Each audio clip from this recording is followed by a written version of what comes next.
and then I will move into discussing the Davis claim.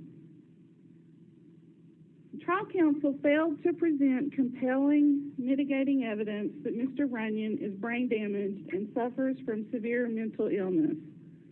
This evidence is not cumulative, and it would have supported two statutory mitigating circumstances that Mr. Runyon suffers from a severe mental illness or psychiatric disturbance, and that his capacity to conform his behavior to the law is impaired. And those are statutory circumstances under the Federal Death Penalty Act.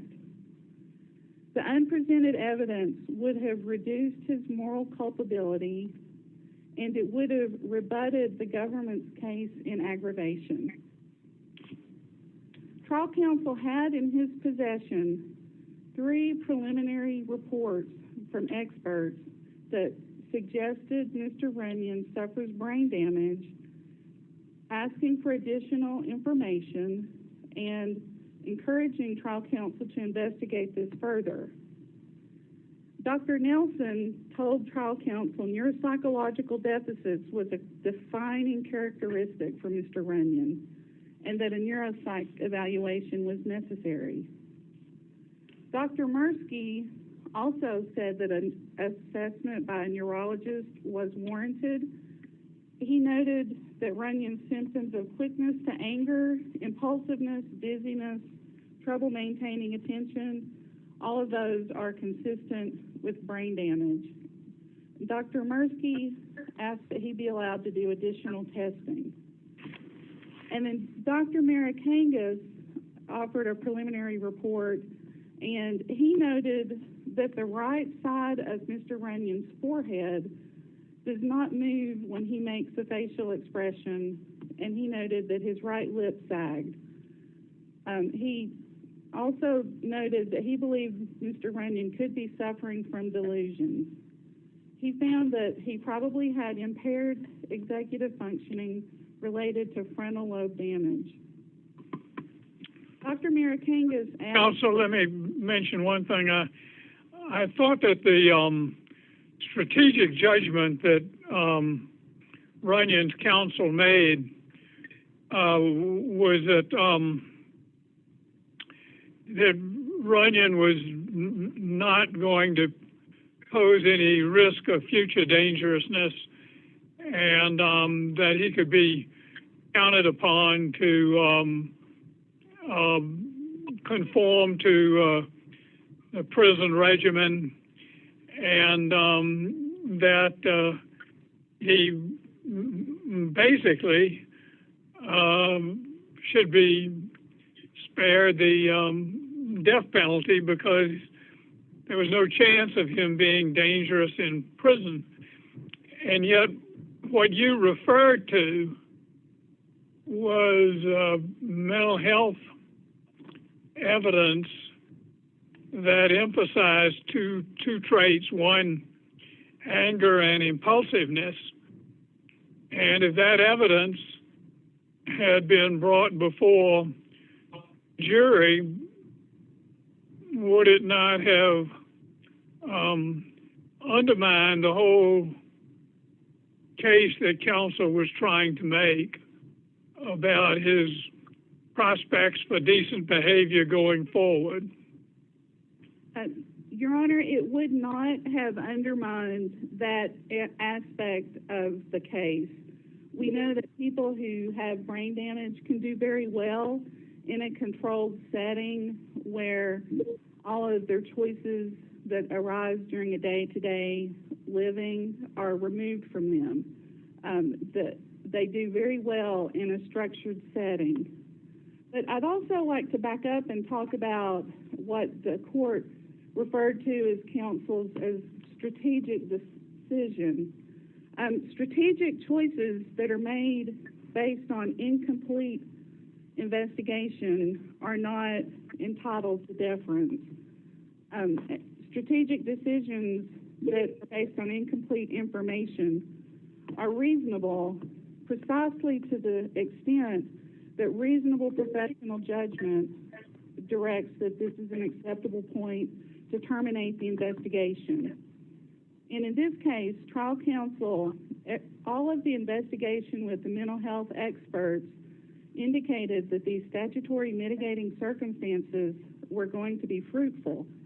So it was not a reasonable professional decision for counsel to terminate that line of investigation. The question of a strategic decision, this record does not support that counsel made a strategic decision. If you look at the motions that were filed pre-trial, counsel was asking for more time so that he could do the investigation into mental health evidence. Once the jury came back with the guilty verdict, the trial counsel again asked for more time. So trial counsel had an intent. Unclear about why they didn't represent a reasonable strategic decision, and whether they would have, whether there was a reasonable probability that a different result would have obtained. And I just point out those two, the blast injuries and the car accidents. What do you have to say about that? So the Army records do document vertigo and dizziness, and that is consistent with neurological injuries. But also, Dr. Marikangas noted physical abnormalities on the right side of Mr. Runyon's face and head. Physical abnormalities. And the MRI that was conducted noted white hyperintensities that were on the front right side of Mr. Runyon's brain. In addition, Dr. Patterson noted the physical abnormalities on Mr. Runyon's face and attributed it likely to an injury he sustained when he was 3 years old and his father threw him against the wall. So a complete investigation would have established that Mr. Runyon has brain damage and that affects his behavior. Your Honors, I want to address the Davis claims also, so I'm going to wrap up the Strickland claim now. Your Honor, the evidence that is presented accompanying the petition, we've offered the expert testimony. We have Army reports. There are jail records that document him voicing delusional ideology. We have lay witness declarations. All of that was presented to the district court. All of that is evidence that occurred outside of the record. And we have trial counsel saying that he does not remember a decision being made to not present this. So we believe, based on all of that evidence, we're entitled to relief on the Strickland claim. But should this court have questions about any of that evidence, the appropriate remedy would be to remand for an evidentiary hearing. We offered all of this evidence. The government didn't come back with any evidence. And the trial court actually made several credibility findings in denying relief. And, of course, we know if you're going to deny hearing, the court should have accredited all of our evidence. So if the court is not convinced of the Strickland claim, which we believe we have established, the appropriate remedy would be to remand and let an evidentiary hearing happen. Turning to the Davis claim, one of the death sentences in Mr. Runyon's case is a death sentence on the 924J, and that's a 924C count that had as the predicates either carjacking and conspiracy. Under this court's case law, the Van en banc opinion, that had to go to the jury in the conjunctive. And this court has held that under Torres Miguel, this court has consistently held that resulting does not equal. I understand that. I want you to get to the focus of whether a conspiracy ends with the elements. And when you look at the resulting in death, that does not have a mens rea in it. And we've offered several published cases where death has resulted, and the court, where the language of the statute is resulting in death. But get down to a real world situation. You have a conspiracy in which the conspirators have an actual intent to kill. They must have that intent. That's an element. They get to a conspiracy, have an actual intent to kill, and death results. You would have to have a suggestion where they intended to kill, but some different death resulted. That's correct, Your Honor. And have you ever seen such a case? Your Honor, in the on-bank United States versus Aparicio Soria, this court held that the defendant does not have to point to a specific case with identical facts where a prosecution was brought. This court used the phrase mundane legal research, meaning that we can do legal research, and if other cases define the element we're talking about, then we can cite to those other cases to demonstrate that there is a reasonable possibility. Yeah, but you like to isolate the resulting in death, which of course can be by accident or can be by recklessness or can be intentional. But the more difficult task is to combine the resulting death with the intent to kill as part of the conspiracy. When you have those two elements present, you have a different situation than the cases that just address resulting death. Your Honor, the death resulting in death has, under this court's case law, has always been understood to not have a mens rea. And under the categorical approach, the court needs to look at whether the conspiracy and whether the death happens at the same time as the intent. That's why those mens rea are set out in different elements. The court for example, if you had a conspiracy to hire for murder, to murder A, and then someone tries to shoot A and hits B and kills them, I think you could be prosecuted for that. Conspiracy for hire murder. That's the point. Yes, it's Your Honor. about that. Yeah. I would agree with that. If the court finds that the conspiracy is a crime of violence or is not a crime of violence, I'd like to turn to what the appropriate remedy would be. Your Honor, may I answer that question? You may. Thank you. The indictment charged Mr. Runyon with murder with a firearm in relation to a crime of violence. And, of course, the murder with the firearm rests on the 924C count that the court would have struck as void. So the appropriate remedy here would be a new sentencing hearing because the jury was instructed all of the elements of murder, all of the jury instructions centered on what the trial court called the murder charge. All that is left is the conspiracy charge. So that obviously takes away a lot of weight from what is a death case. Also, the jury deliberated twice as long on this case in the sentencing phase as it did in the guilt phase. And they actually asked the court what would happen if they could not agree on a verdict. Finally, we know that under the Eighth Amendment, this death sentence is subject to a heightened level of reliability. And where half of the basis for the death sentence is set aside, the appropriate remedy is to remand for a new sentencing hearing.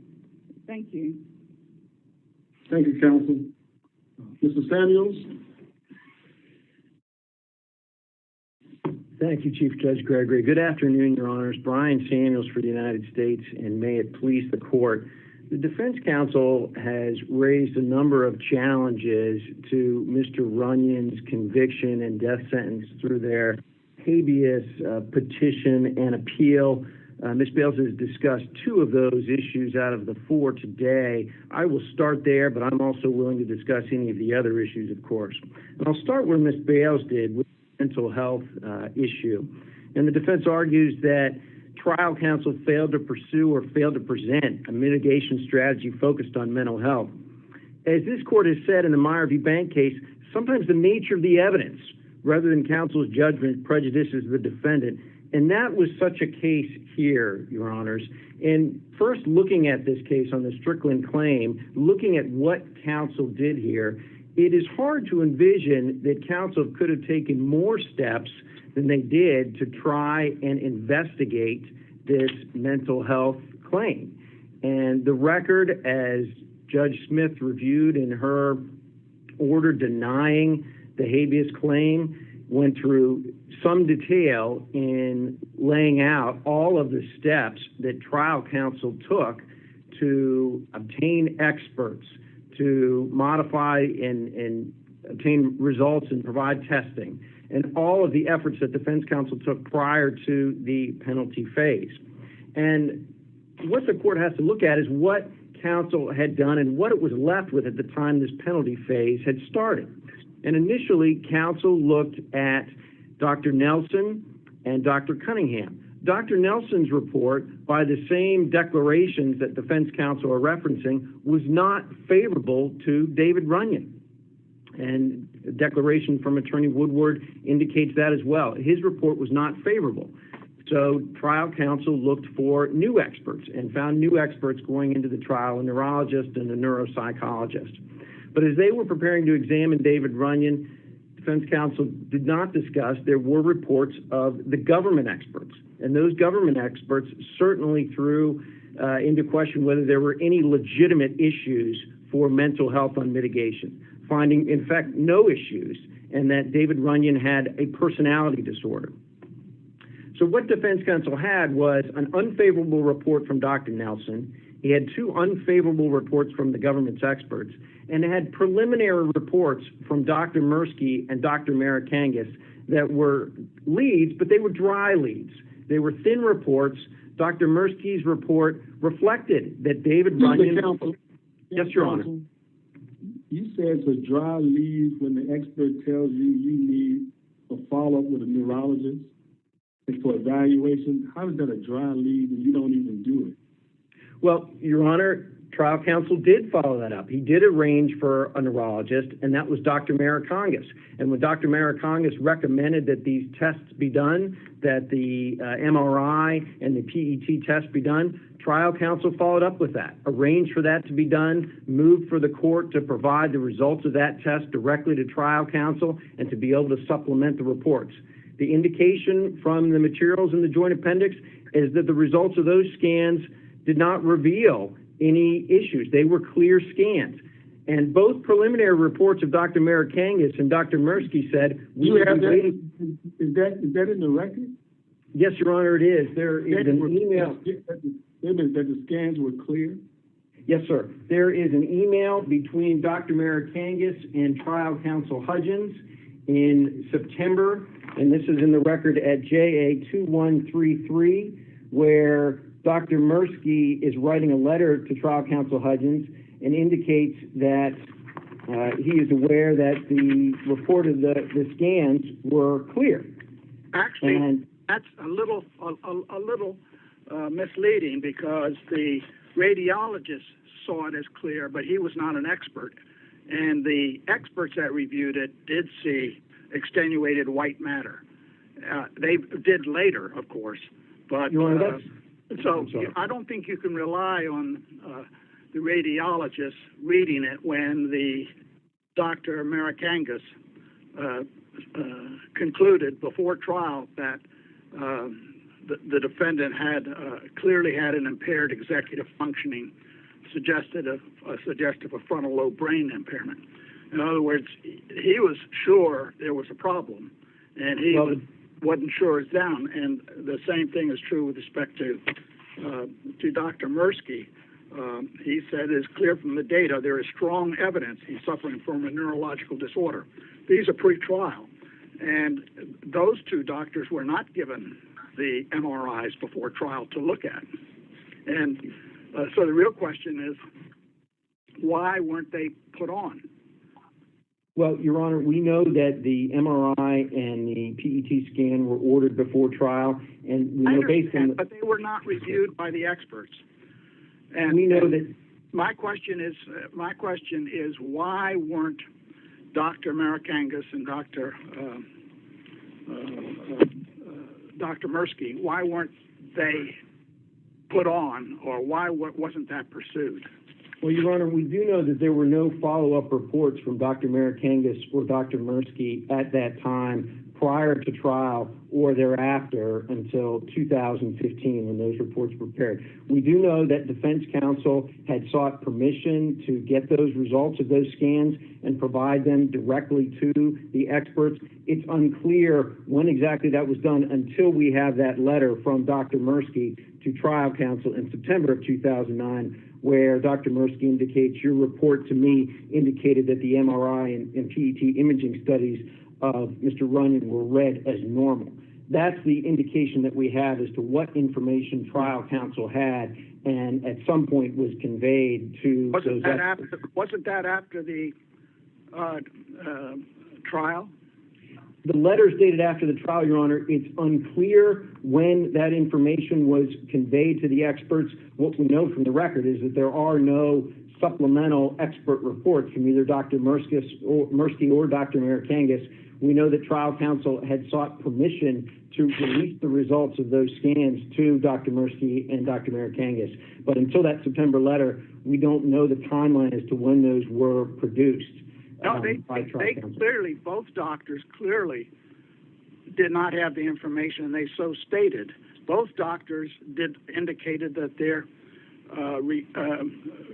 reports could not be final until they conducted that analysis. But both doctors indicated the presence of some serious damage.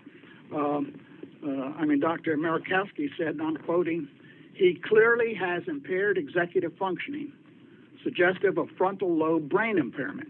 Now, this is stated to counsel before, but both doctors said that further investigation needed to be conducted. Now, the question is, why wasn't that done before trial, and why didn't the attorneys put these doctors on the stand?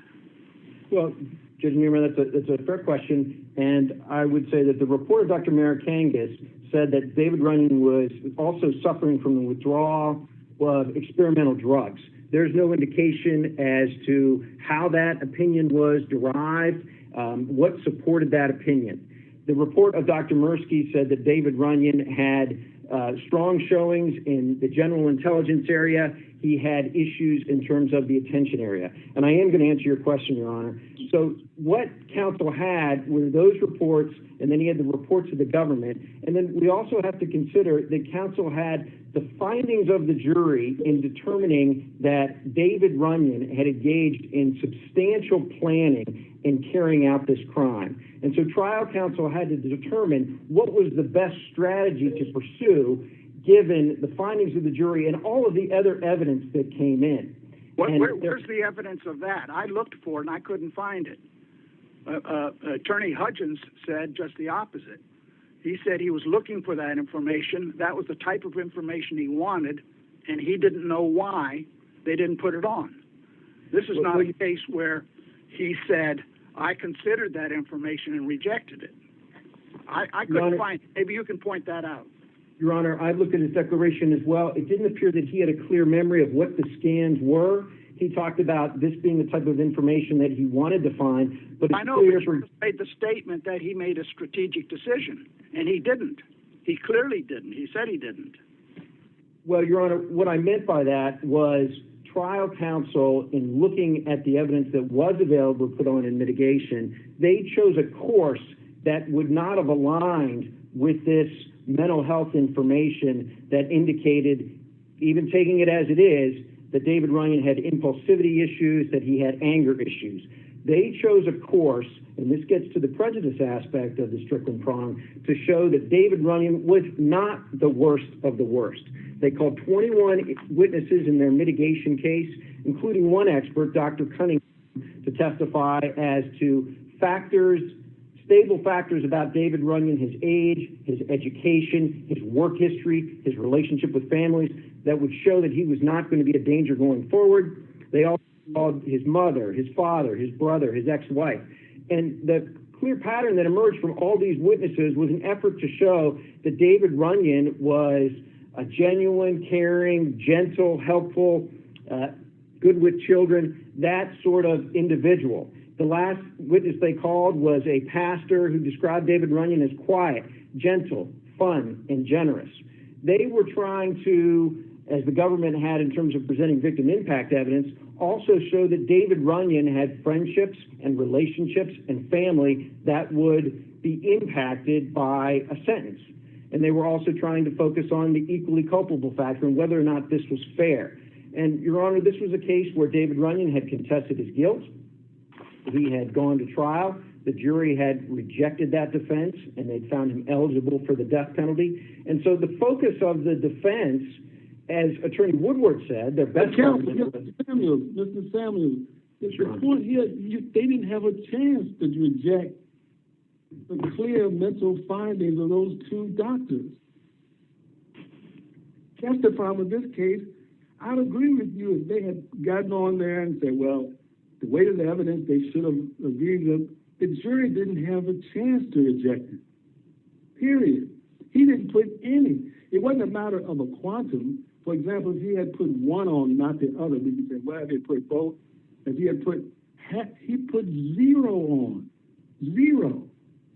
And on the record, it's clear it was not a strategy, his own words. He doesn't even remember. Well, Your Honor, and that's why... We thought about the Supreme Court has said so often that death is different. It's a heightened standard on the Eighth Amendment. You talk about killing someone, and you don't give a chance. And talk about what you said. You said he put on the mitigation. I don't mean to be disrespectful about this, but a lot of people have people in their families who will get on the stand and say, don't kill them. Like mom, brothers, son, children, all those things like that. But it's a difference when you have an expert saying there's something wrong with this man. There's something, brain damage, all those kind of things. And you don't follow up and you don't put any on. And you were saying that this could, and Judge Wilkinson writing for the majority in this case before. In the analysis, he's right. We're looking, he said that jurors have a broad range of assessing the evidence, but not you don't give them any. Well, certainly that's true, Your Honor, but in a 2255 context, in the habeas context, the court also has to consider, is there a reasonable probability that this would have changed the sentence when compared with all of the evidence of aggregation? And I guess my point is that this mental health evidence cut against some of the findings that the jury had already made and was inconsistent with some of the other mitigation evidence that the defendant chose to proceed with. Let me ask you in that regard. Yes, Your Honor. Dr. Marikangas suggested that this brain injury rendered the defendant delusional. If he killed while in a state of grandioseness and delusion, it would be an explanation that the jury might consider as mitigating. Not that he didn't do it and not that he's not responsible, but rather an explanation that a brain injury contributed to an explanation for what he was doing. I don't know if that's what would have come out, but that was the information that was provided to the attorney, that the attorney could demonstrate that the defendant was delusional at the time. How does the evidence the jury have contradict that? Well, Your Honor, the evidence that the jury had was this jury had sat through a guilt phase and heard dozens of witnesses and hundreds of exhibits, and that allowed them to make findings in aggravation before the mitigation phase ever started. And one of those findings was that the defendant intentionally killed Corey Voss. Another was that he executed and engaged in substantial planning and preparation to do so. And this was not a case where there are cases out there, of course, where mental health information would tend to explain away the crime. This was a crime done for greed. It was planned carefully. It was done deliberately. David Runyon buying the gun the day of the murder, arranging with Michael Draven to do it, driving 600 miles from West Virginia, lying in wait for Corey Voss at an ATM machine in Newport News, trying to make this look like a bank robbery or a carjacking, to dissuade law enforcement from knowing that this was really a complex murder-for-hire plot, and then extensive scheming afterwards to cover the trails. Don't you think a person who is delusional could have done all that? This man is a very smart man, and if he was a smart man and he was delusional, he could have done everything you just suggested. But yet the delusion might suggest an argument for mitigation. I mean, none of this is for certain. I think the question is we're lacking an explanation of why the jury wasn't allowed to have this information and consider it. And your argument basically is trying to say, well, it wasn't prejudicial, and I'm not convinced about whether it's prejudicial or not, because the issue isn't whether he did it, or the issue isn't whether he planned it. The issue is whether his doing it and his planning was part of a delusional conduct. And if the jury thought so, then the question is, would they have weighed the mitigating and aggravating factors differently? We can't say, of course, but I think that's the argument that Runyon's making here today. Yes, I understand, Your Honor. And on that point, I would also say that in looking at what counsel had, and I think this goes into both the effectiveness issue and into the prejudice issue, these reports, you would have to take them as a whole, both the reports of his experts and then also the government reports that would then come in on rebuttal. We don't have any law that says they have to withhold investigating because the government said so. I mean, Strickland requires the defendant's lawyer to represent the defendant, not to accommodate the government's experts. No, Your Honor, and I'm not suggesting that, but I'm talking about in terms of the reasonableness of counsel's approach and what information counsel had available to them at the time they decided to put on their mitigation case.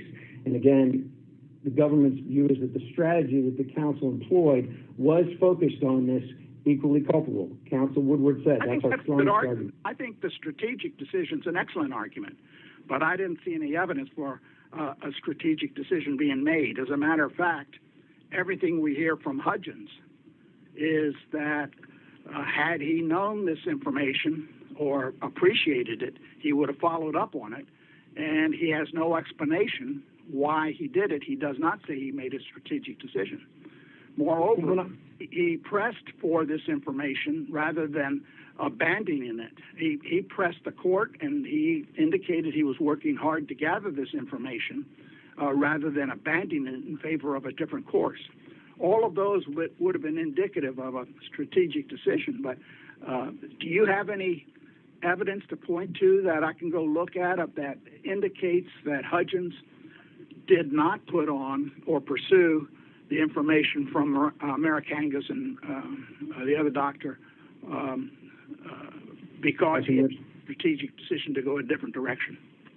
Your Honor, the evidence that we have of that, apart from Mr. Hudgens' declaration where he does not remember the results of the test, is that both the reports of Dr. Mirsky and Dr. Americangus were preliminary in nature, and we know that the scans were done, that Mr. Hudgens sought permission to give those scans to the experts, and at least by the letter of Dr. Mirsky, that those two scans were clear based on the report. That's the information that we have. And you put that information together with the unfavorable report of Dr. Nelson, which Hudgens acknowledges, which Woodward acknowledges, and the reports of the two government experts, which go against any kind of cognitive impairment. And even all of the defense experts agree that Runyon is intelligent. He did well in the cognitive tests.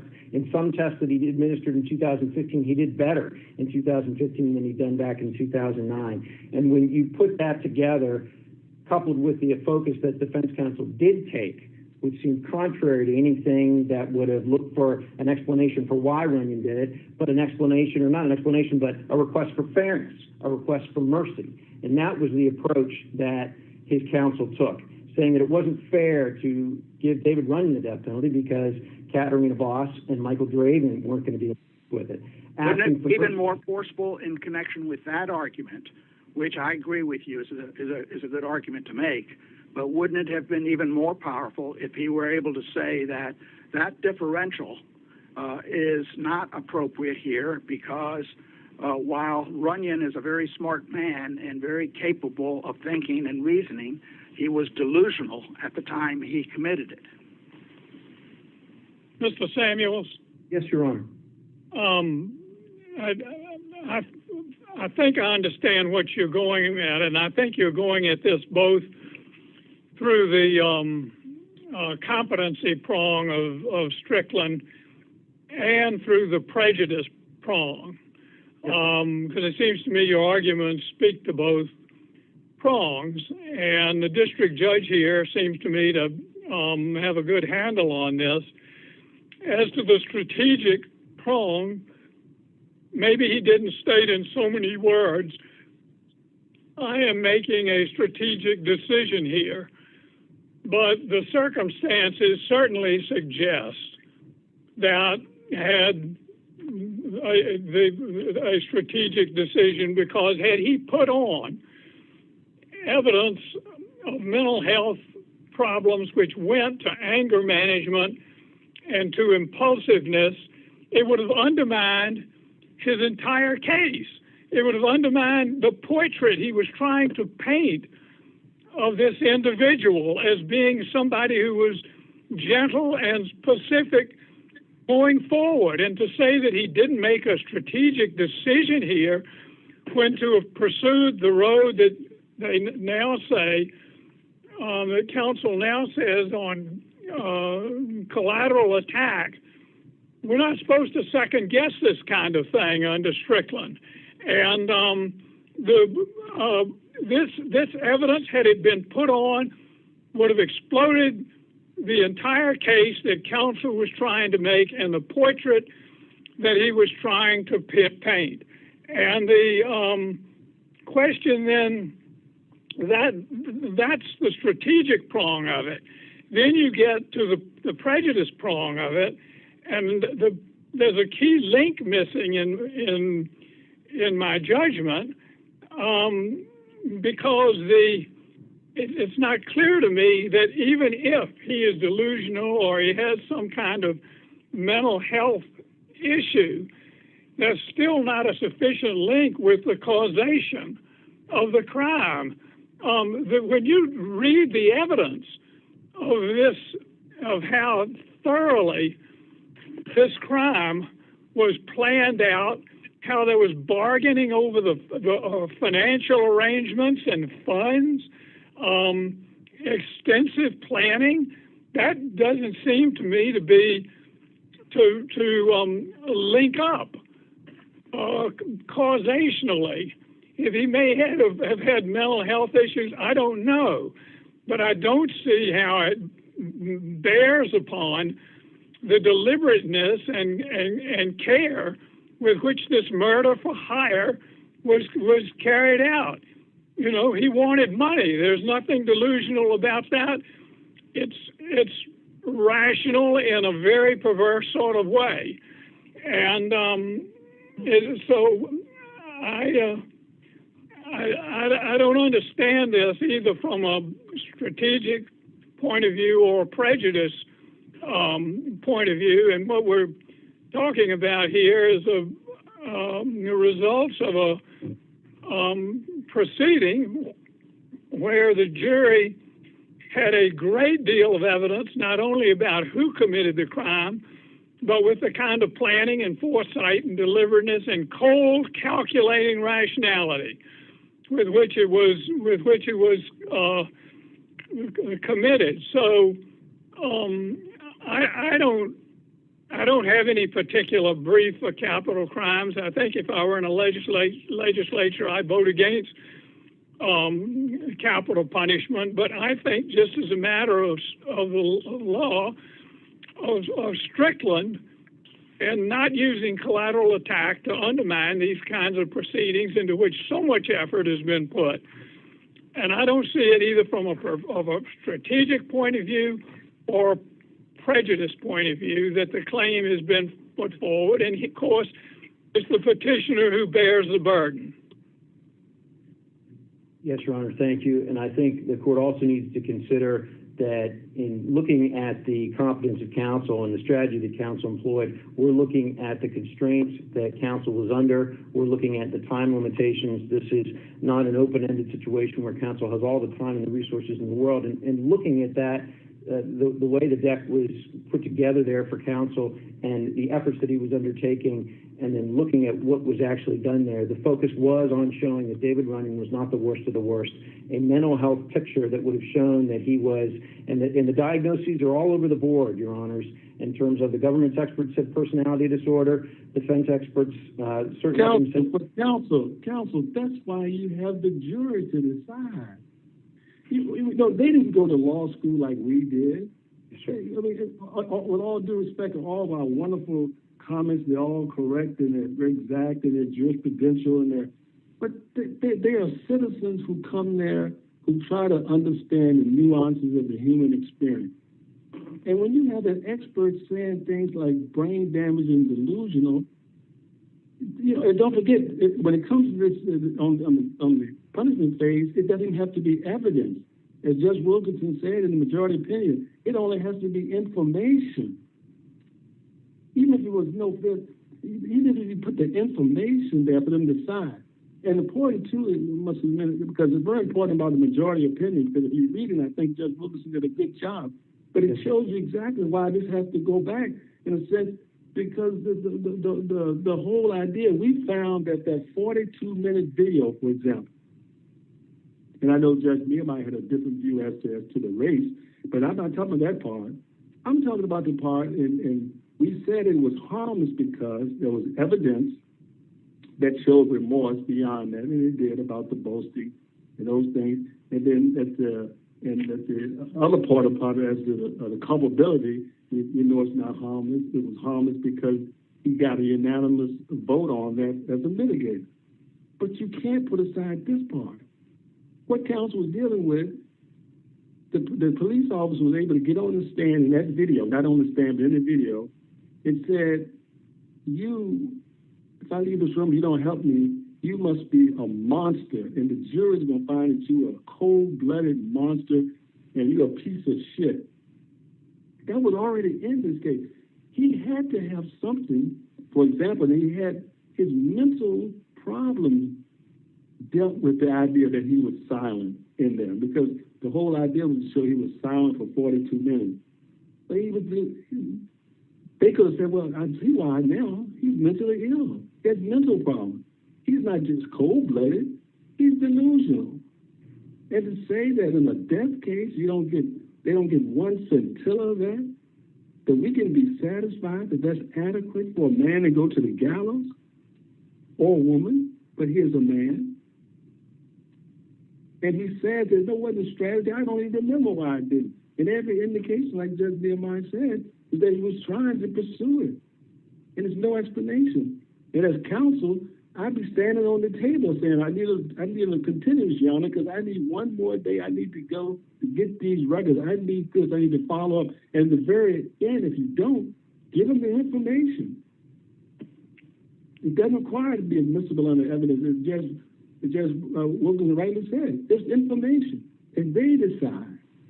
Your Honor, I certainly understand that, and from the record, it was clear that Attorney Hudgens was pursuing this, and he was pursuing it diligently, and then the scans came in. The information that we have in the scans from the radiologist, which was passed on at some point, was that it didn't show information.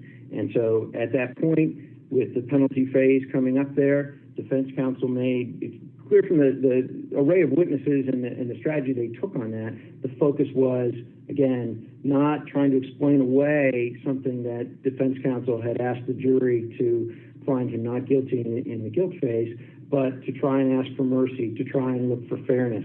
And the focus was on those aspects and pointing out the positive aspects of David Runyon, not aspects which would have allowed the jury to think that he could be a future danger, or he had some sort of personality disorder, or there were the effects of experimental drugs. And there were all these shifting views that were presented in these expert reports.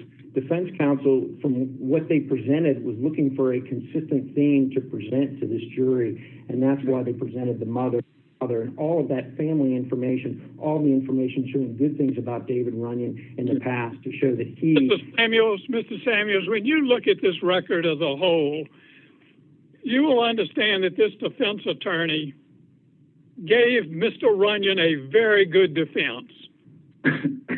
It was vigorous. All kinds of claims were raised. There was a consistent strategy pursued throughout.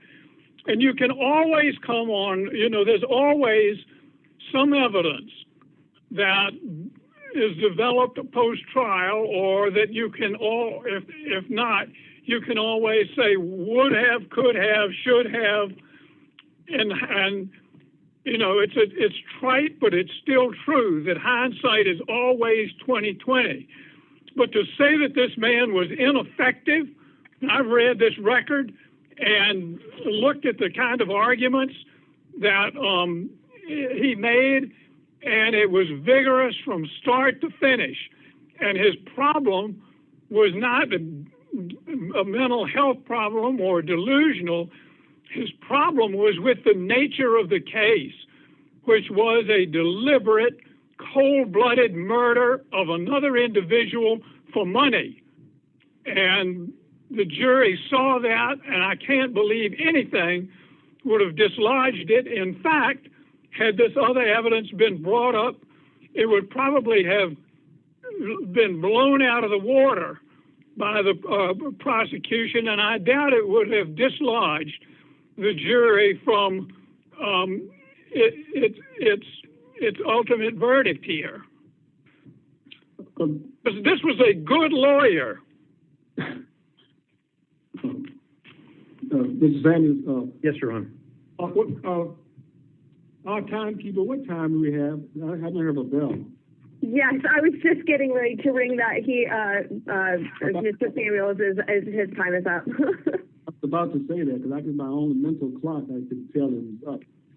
But anyway, I was going to ask you a question, but if your time is up, that's fine. Okay. Thank you, counsel. Thank you, Your Honors.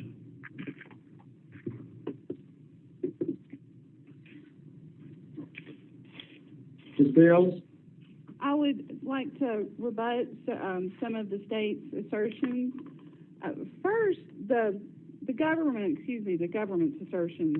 The government seems to think that the mitigation is an either or, that if you put on evidence that someone is a good citizen, that you're not allowed to put on evidence that they're also mentally ill or that they have brain damage. Those two strategies are not inconsistent. So, the counsel could have put that evidence on about mental illness and brain damage, and it would not have undermined that Mr. Runyon is a good citizen. The evidence would have supported or added weight to trial counsel's evidence on equal culpability. Not only did everyone participate in this crime together, but Mr. Runyon is mentally ill and has brain damage, and so that lessens his culpability. Another point I would like to make for the court is the jury found that Mr. Runyon was led to believe that Mr. Voss was harming his children. And this was not argued to the jury. It was not presented as a non-statutory mitigating circumstance. The jury on its own picked up on this evidence, and they found that it was mitigating. If they had had the mental health evidence of Mr. Runyon's delusional disorder, it would have given that mitigating circumstance additional weight. It would have allowed the jury to place more weight on that factor. Counsel, just wondered, I was wondering about that. That never came into evidence, did it? The evidence that Mr. Runyon was led to believe this? Yes. Your Honor, it must have come into evidence somehow, because the jury, that is handwritten on the verdict form. And but have you found it though? Have you found it? The evidence. Your Honor, Your Honor, give me a second. I believe I. No. I'm not trying to ask you to hunt through the record. I have a big record. I'm asking, have you seen it? Because that's why it's not a trick question. I'm just asking. It's not there, is it? Your Honor, Ms. Voss gave a statement, and it's actually attached to the trial court's order. And she talks about that she had indicated to Mr. Runyon that this was going on. And this evidence also comes out of the phone calls that the government had recorded. Okay, all right, so it came through the government put that in? Yes, Your Honor. Okay. The other point I would like to make, I encourage this court to look at trial attorney Hudgens' declarations, because he explains that a radiologist reading a report as regular or normal is not the same as giving that report to the expert. He's asked about this, and he explains that. He also explained that he would anticipate that the government would offer mental health evidence, but that would not be a reason for him not to present his own mental health evidence. And the government's reports are not, the trial attorney Woodward stated that the government's reports were strong on not finding a mental illness. They were not strong in presenting some kind of damaging, harmful portrait of Mr. Runyon. But in fact, Dr. Maltabano noted Mr. Runyon's head injury when he was 3 years old and some of the symptoms that he was describing, and said that a neuropsychological exam would rule in or rule out brain damage. So, the government's reports were not really something to run from. Another point I would like to make is that the government was talking about all of the efforts that the trial attorney made, but the test is what steps trial attorney did not do, and he did not even give the MRI to Dr. Marikangas. He knew that this test had been performed. He didn't even give it to his mental health expert to let him review it. He didn't uncover the Army records. He didn't interview all of the different lay witnesses who described the change in Mr. Runyon's behavior from before to after the 1996 car wreck. He stopped his investigation into the mental health and effectively was unable to present that evidence. Another point I would like to make is the government noted that the trial attorney was concerned the evidence would blow up, or would sort of be construed as bad, harmful to Mr. Runyon. But the jury found the aggravating circumstances that the government offered. So that negative evidence was already in the record. But the unpresented mental health evidence would have mitigated or caused those aggravators to have less weight. And finally, Your Honor, several of the points the government makes are credibility findings based on the evidence that the district court had. And, again, I would iterate, if the court has concerns about that evidence, the appropriate remedy is to remand for an evidentiary hearing on the sentencing claim. And unless the court has any other questions.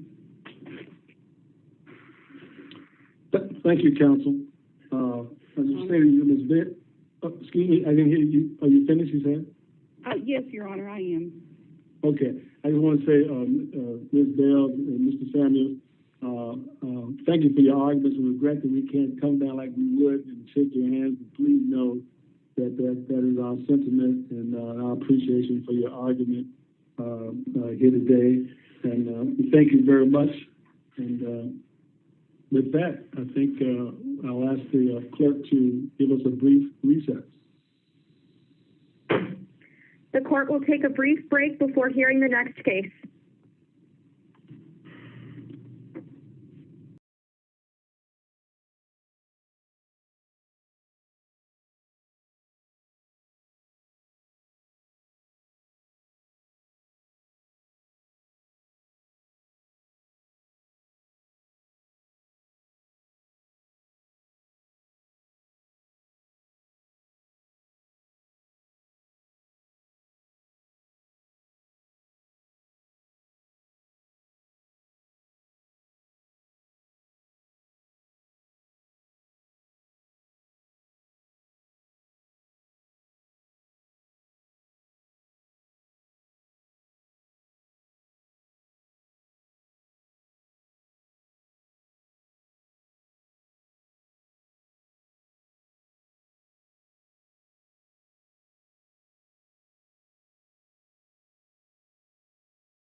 Justice of the United States Court of Appeals for the Fourth Circuit. Mr. Kaufman, we're ready to hear from you. Thank you, Your Honor, and may it please the Court. Defendant's AIR program is the most ambitious mass surveillance program ever deployed in an American city, relying on military technology developed for battlefields abroad. If this entirely indiscriminate surveillance is allowed to go forward, it will drastically change our democratic society. This is a system that for 180 days and 12 hours a day is collecting plaintiffs and 600,000 other Baltimoreans' movements across their city. For months, defendants have explained that this program is designed to identify people and vehicles. Under the program, the BPD is building a massive database of location information captured from the sky. As the contract establishing the program lays out, video recordings from above will be matched with other surveillance images and data, including information from license plate readers and ground surveillance cameras. The result will be the identification of suspects, witnesses, and an untold number of other people who come into contact with them. In this litigation, the BPD suggests that there is much its wide area surveillance system cannot do. But if the program couldn't identify people, it would not exist. And the truth is that this sophisticated system is capable of doing what the BPD designed it to do. The AIR program violates plaintiffs' rights under the Fourth and First Amendments, and respectfully, this court should bring it to the ground. Turning first to the Fourth Amendment question about whether defendants' collection of plaintiff location information is a Fourth Amendment search. It is a search, and the reason is straightforward based in the reasonable expectation of privacy test. Society does not reasonably expect that government cameras in the sky will record the whereabouts of an entire city's population, second by second, for 12 hours a day and 180 days. This is exactly the kind of too-permeating police surveillance that Chief Justice Roberts held in Carpenter was off the table. Now, the district court held that the AIR program... Counsel? Yes, sir. Isn't this you say this is unprecedented, but isn't it in some respects a narrower program than Carpenter? For example, in Carpenter, there was a 100 locational data points were collected over a 7-day period of time. And the court noted that Carpenter was a narrow holding and that the duration of the surveillance made a big difference. And as I understand it, this didn't go on for 7 days. At the longest they could identify somebody was really about 12 hours because the drones don't fly during the evening. Yes, Your Honor. So I think you're referring to what the district court called the gaps in the AIR program's collection because it doesn't fly at night. And I think there are a couple of responses to that. First, as we explained in the briefs, it will be quite easy for the BPD to correlate data across days, making this a much longer collection that was at issue in Carpenter. Indeed, the BPD does not argue that tracking across days is impossible at all. This is Judge Niemeyer.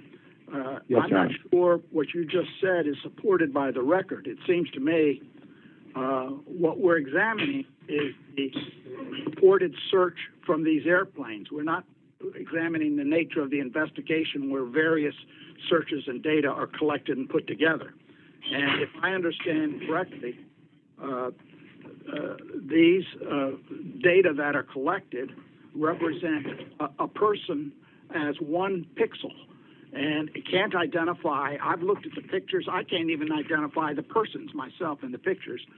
And the persons cannot be identified by clothing, by uniform, by size, color, shape.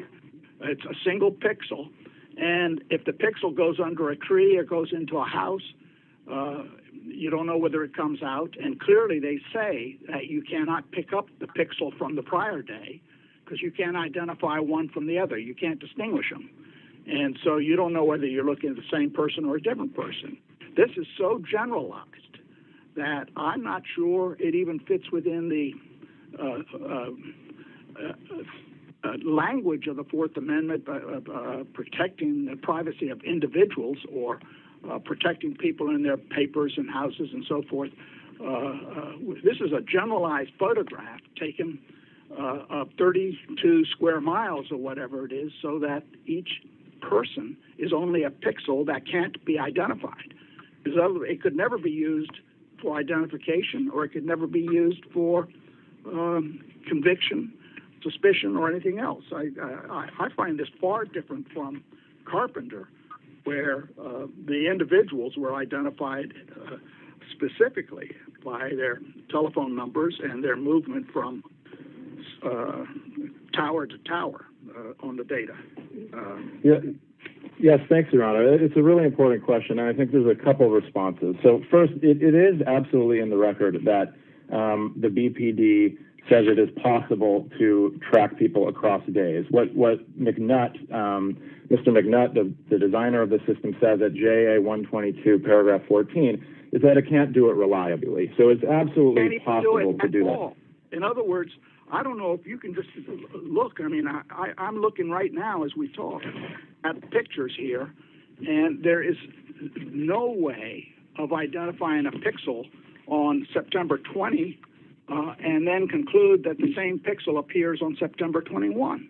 Because all the pixel does is identify, it's a single pixel, identifies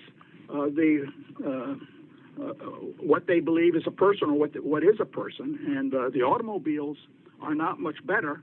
They can't determine make, model, shape, any identifying factors. They say they can't even identify color. So, yes. So if you're going to start with a Fourth Amendment discussion, you got to start with the facts presented, and the facts presented are a device that collects data from navigable airspace, which represents people only as pixels. And I'm not sure you can search at all.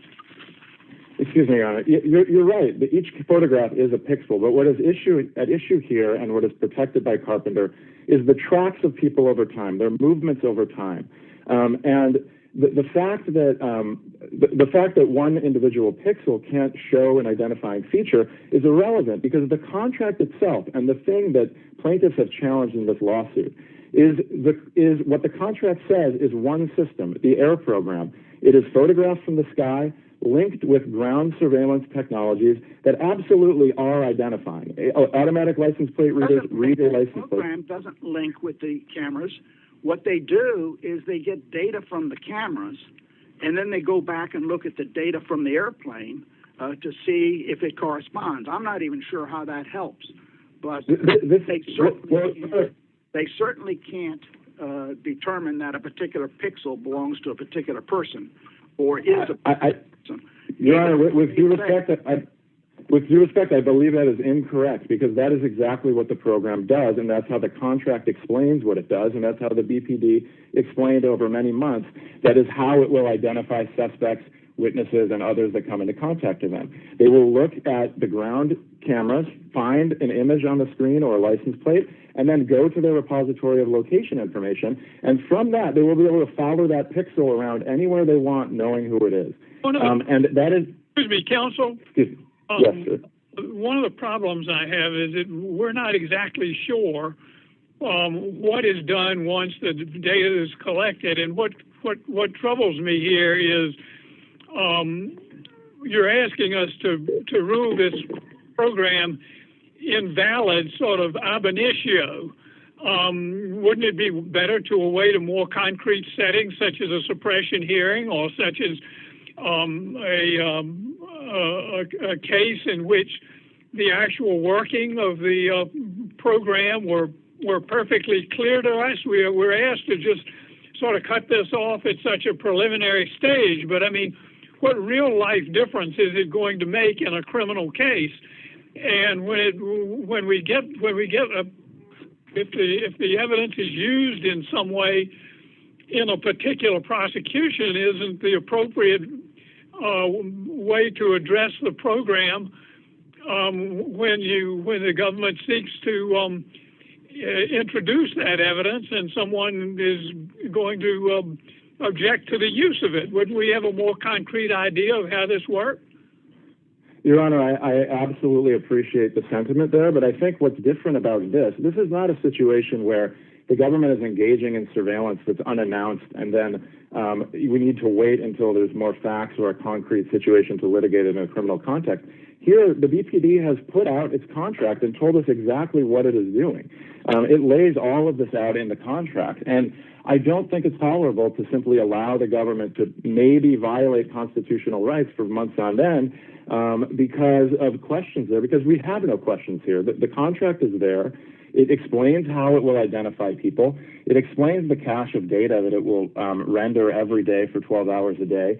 And as we've shown... I know it's hard for you to hear maybe sometime, but whose constitutional rights is it violating? There's no... they're not going into... Police are not going into anyone's home. They're not making a deep dive into anyone's cell phone. There's no search of an individual's dwelling or his car or his belongings. There's simple observance of public movements, but the observance of those public movements is not in somebody's dwelling place. It's out in the open on a public street where people's interest in privacy is minimal. And we're not talking about a policeman using excessive force, which represents a classic Fourth Amendment claim.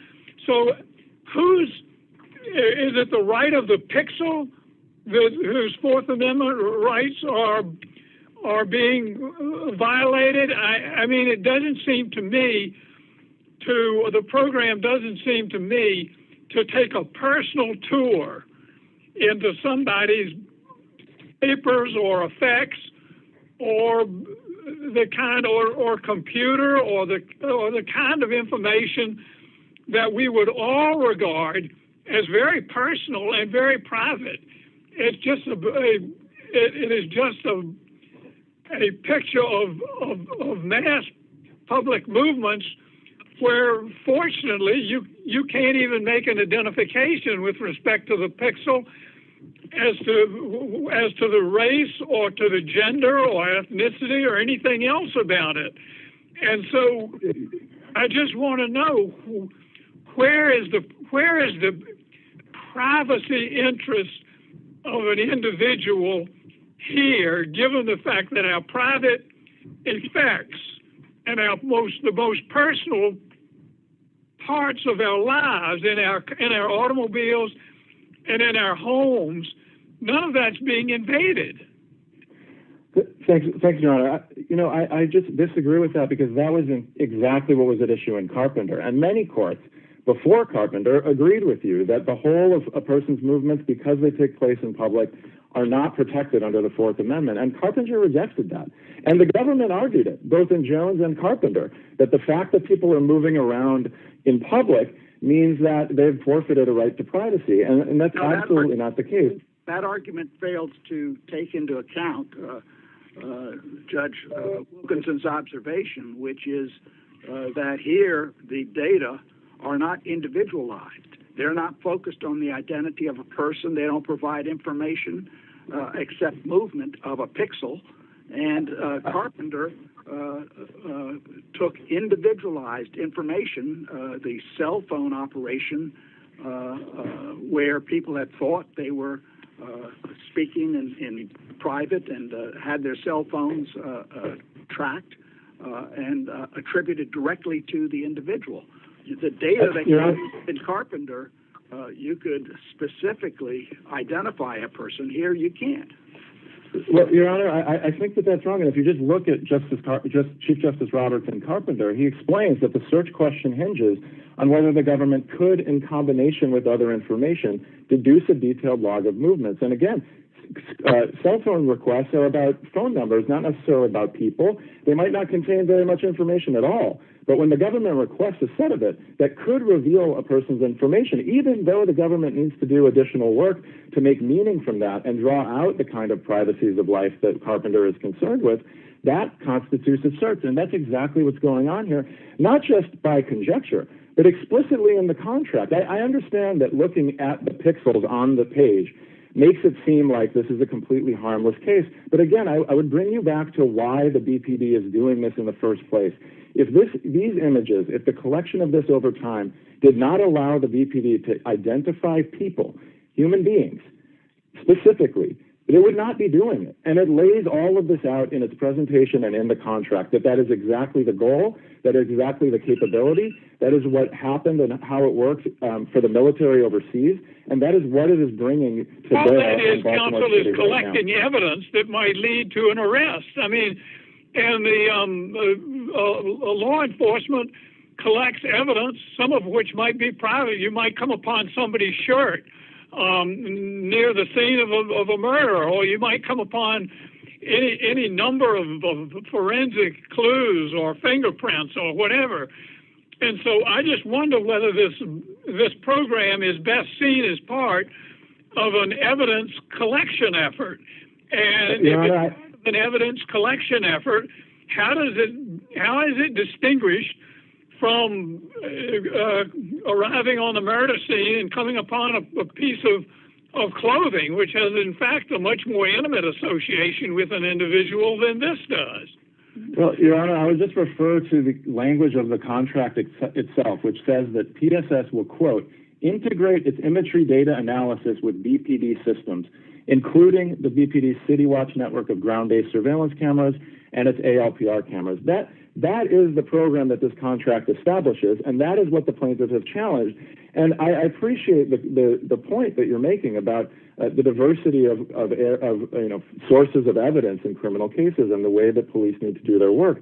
But what is being done here is bringing these technologies to bear in a single program, and that is what we have challenged.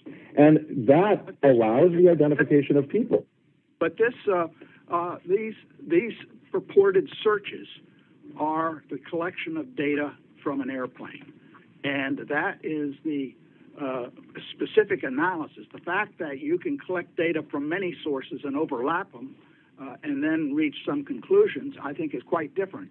And while Carpenter made some reference to that, Carpenter did note that the cell phone tracks nearly exactly the movements of its owner and talks about it goes into private residences, doctors' offices, political headquarters, and other potentially revealing locations, including showers. And this is a quote right here. Accordingly, when the government tracks the location of a cell phone, it achieves near perfect surveillance, as if it had attached an ankle monitor to the phone's user. Now, that's a lot different than taking a picture of a pixel where you don't know who the pixel is or where the pixel is, and you can't even track it. Probably most of those pixels are tracked at most for a few hours. All the person has to go under a tree or go into a house or go into a store, and the pixel is lost. Somebody goes into a store, 7-Eleven, to buy a drink, and then the pixel comes out. You don't even know whether that's the pixel that went in. I mean, the data is so raw and so generalized that the question is whether it is a search. And while the data might be useful in helping the investigation of crime with use of other data systems, if all the data systems satisfy the Fourth Amendment, there's nothing wrong with that. Thanks, Your Honor. And I know I'm over time. I appreciate you going a little long. I just want to make it a little more concrete about why the concerns you're raising don't render this not a search under Carpenter. So, for example, let's say, that an individual leaves their home every morning at 9 a.m. and they go stop off for coffee 3 blocks down the road, and then they take the same streets to work, and then after work, or in the middle of work, they go to the same lunch spot. You don't, as a study in the record points out, you do not need very many location points at all to identify a unique pattern of movement on behalf of an individual. And again, that is what Carpenter protects. Carpenter protects the whole of a collective individual's movements over time. And that is what these cameras are capturing. Whether they're pixels in the first instance or not is irrelevant to the fact that the pattern of movement, the overall movement of these pixels around the screen, will allow for the derivation of identifying information about those individuals. And it will also allow for the identification of their associations and all the kinds of private things that the Carpenter Court and Justice Sotomayor and her Jones concurrence felt that were very important, even in the short term, to the Fourth Amendment question. And that is why the Carpenter Court landed the way it did. And just another point on the specificity of the data at issue in Carpenter. While it is true that the court wrote about the fact that people bring their cell phones anywhere, I think that point was more about the fact that this phone was always going to be generating information. But the information generated by a cell phone ping in Carpenter is not nearly as precise as the information collected from the cameras in the sky in this case. And that's because... No, that's a gross overstatement. The Supreme Court in Carpenter talked about perfect surveillance that matched putting an anchor on an individual. The data that comes from the sky doesn't even know who the person is. Your Honor, not even a comparison. Your Honor, respectfully, I disagree. If you look at Carpenter at 138, Supreme Court 2218, the court explains that the records at issue place a person within a, quote, wedge-shaped sector ranging from 1/8 to 4 square miles. This is a large area.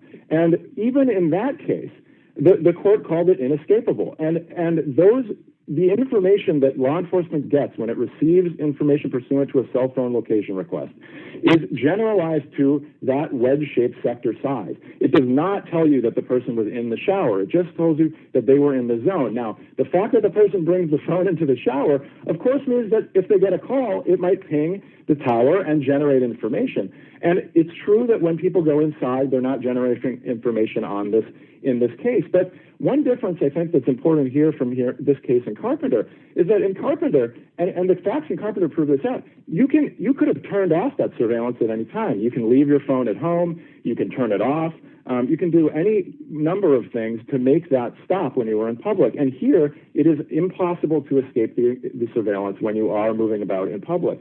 And I think that's a really important point to recognize here. You can go into a store, you can go under a tree. I mean, every time you go into your house or go into a building, you're protected. But, Your Honor, I don't think that absolutely resets the clock every time you go into a private space. And I understand the pixel point, and I see why, looking at a map, it makes it very difficult to appreciate how this could be private. But when the government is watching people from the sky and they see dots go in and out, of course, there might be 3 or 4 that come out, and they might need to follow a trail that leads to a false event. But eventually, they're going to be able to figure out who the person, which of the pixels left the site that they were following, because that is what this map of location movements that's collected over 180 days allows them to do. And you don't need to take my word for it, Your Honor. This is exactly what the BPD has said it is going to do with this program. That is what Ross McNutt has sold this program to the city, and hopefully to many more, has said exactly how this will work. And if the protection that you're talking about, going inside somewhere private and escaping the cameras momentarily, were sufficient protection to render this information meaningless, the BPD would not be engaging in it right now. Well, let me say, Mr. Kaufman, one thing, just to take a step back here. This program is in response to a very serious problem, and the murder statistics in the city are, tragically quite deplorable, and fewer and fewer of the cases seem to be resolved, and more of the homicides seem to be taking place. And I know that the Fourth Amendment doesn't go out when you have this kind of loss of life, but on the other hand, the touchstone is one of reasonableness. And if we knock down every initiative at the outset and say, no, this won't work, because technology is always going to have privacy implications. It has utility in evading law enforcement, and it has utility in apprehending those who commit very serious crimes. But what if we say no, because the broader picture is here, no, you can't use technology because the technology has implications for personal privacy. What do we do about the tragic numbers unfolding in Baltimore, each of which represents, you can look at statistics and they're just Arabic numbers, but each of them represents a very precious human life that has been taken, sadly, tragically. And there has to be some ability under the Fourth Amendment to respond to circumstances that, as far as I can see, and as far as I think Judge Bennett could see, are really quite dire. I recall Judge Bennett's word when he said, not even the presence of the pandemic has slowed in any way the rise in homicides. And so if we bat down everything right at the start, where does that leave the city of Baltimore? Your Honor, I appreciate the question, and it is heart-wrenching, and no one knows the tragedy of the loss of life more than the plaintiffs themselves in this case, whose work is dedicated to helping solve that problem in Baltimore. But the fact remains that the BPD is the only police department in the world using this technology, and they're not the only ones that are facing a serious crime problem. And sometimes the Fourth Amendment simply takes tools off the table for law enforcement, and that is both a frustration to law enforcement at times, but it's also the genius of the Fourth Amendment, because what the Fourth Amendment says is that you need to have a reason to engage in this kind of activity. You need to have a constitutionally adequate reason, and with due respect to the crime problem that's at issue here, the government, the BPD has never argued that there is a special need in this case that gets it out of the warrant requirement in order to engage in this kind of surveillance. And it couldn't, because it is pure law enforcement reason. The government didn't even try to make a sort of creative special needs argument that this is such a serious crime problem that it should be analyzed under special needs and overall reasonableness. And I don't think that would have succeeded, given that, the cases in Edmonds and the others that we cite in the briefs. But the government didn't even try to make that argument. And I think the case simply comes down to... You don't have to make it in terms of a special need doctrine. You can just make it in terms of the general need under the Fourth Amendment, a reasonable need to respond to conditions on the ground. You raised some very thoughtful objections to this program at the outset, and it seems to me that the BPD has cut it way back. As I understand it, the drones were flying day and night to begin with, and now that's been trimmed back. And I don't think. Sorry. What I'm saying is that it seemed to me that that many of your objections were listened to, that they were responded to, and that you have a situation, all the things that we are concerned about these days, and quite legitimately so. We're concerned about the excessive use of force and of police force, but that isn't present here. And we are concerned about individual interests of privacy and in one's home and in one's cars and in one's intimate effects. But that's not invaded here. And so I worry that if even this is off bounds and illegitimate, where do we go from here? We just sit back and allow the problem to get worse and worse and worse? What do we do? Well, Your Honor, I appreciate again the sentiment here, but just the one factual thing, I don't believe that the planes ever flew 24 hours a day. And whatever the BPD did to revise its original trial program that it conducted in secret, by the way, in response to concerns from people like the plaintiffs from the ACLU and other advocates, that's appreciated. But the Fourth Amendment is a legal limit on this program, whether or not the BPD engaged with criticisms of it. Now, you know, two points, Your Honor. You've said a few times that I'm just this making, isn't the kind of... I think you've made a thoughtful contribution to the program, and that the civil libertarian objections were certainly worth considering, and they were worthwhile points to raise.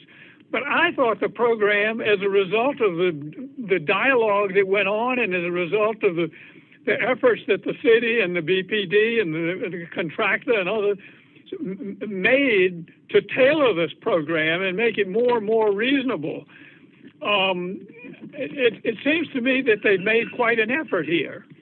Well, Your Honor, I wouldn't dispute that they have made an effort, but you know, the fact that those efforts were made and that ended up being what, you know, the polity might have accepted as a reasonable policy outcome does not have an effect on whether the Fourth Amendment is violated. And I just want to come back to a point that you have raised a few times, and respectfully, you said repeatedly that there's not an invasion of an effect or a person or a home here. And I think that Carpenter absolutely says the contrary. It says that people's movements over time are on par with the kinds of effects and other private interests that the Constitution and the Fourth Amendment respect. I ask you this: what information could the BPD collect from the air, or is navigable airspace simply per se off limits? I mean, is there any information? If this information goes too far, what information could the BPD or any city collect from the air? Are we simply ruling the air off limits? I think that's an excellent question, Your Honor, and the answer is absolutely not. The key feature of this program is its persistence over time. I mean, 12 hours a day is a huge amount by itself, but this continues for 180 days. And we don't take issue with the Supreme Court cases that the district court cites and that the government cites in this case.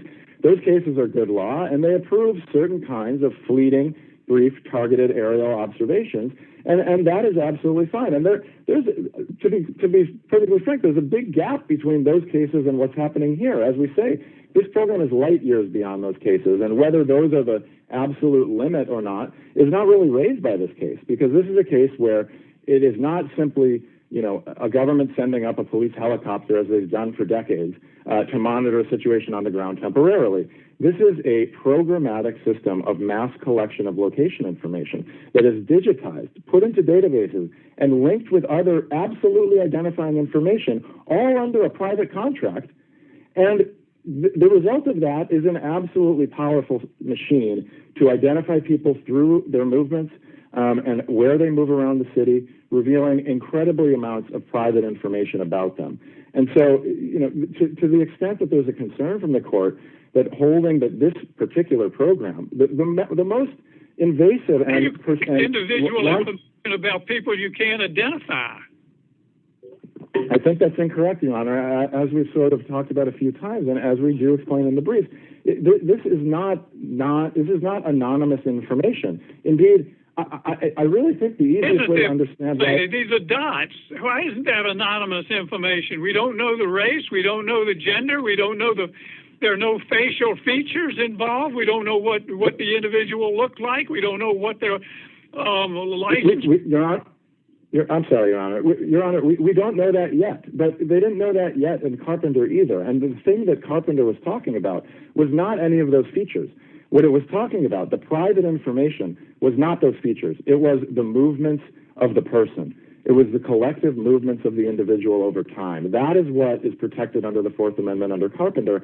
And it is simply not true that it is impossible to derive identifying information from this program. Mr. McNutt says it in his declaration. He says, point blank, that it is not capable of reliably doing this every time, but he does not reject the idea that it is possible. It is absolutely possible, both based on common sense, based on the study we put into the record, based on the other additional technologies that the BPD has built into the AIR program by contract explicitly, based on the information that the BPD has told the public it will use in order to identify individuals.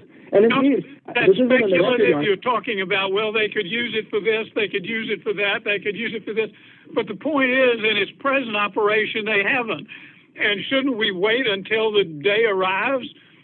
Because you've painted this picture saying, well, the technology is capable of collecting all of this information and all of this individualized information, but in its present operation, that's not what's happening. And a lot of what you have been concerned about, I think rightly, is what might lie over the horizon. And when we get there, then that's another case. But I don't understand those kind of individual invasions that you just brought up to be a component of the program in its present state.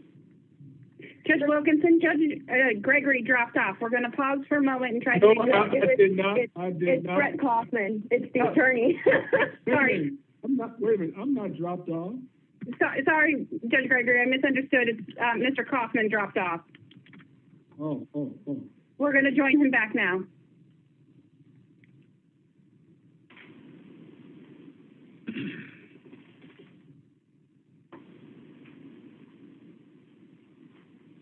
Mr. Kaufman?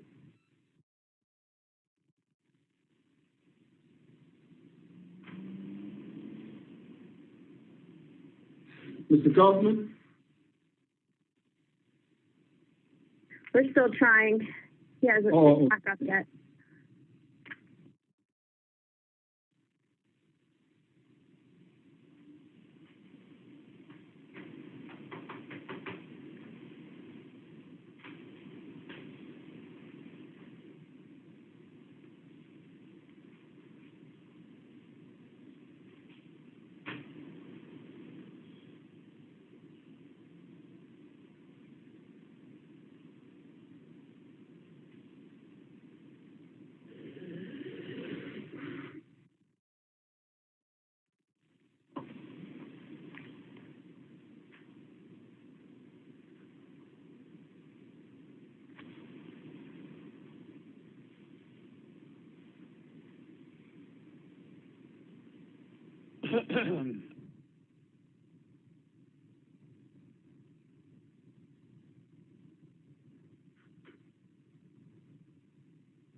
Hello, Your Honor. I'm sorry about that.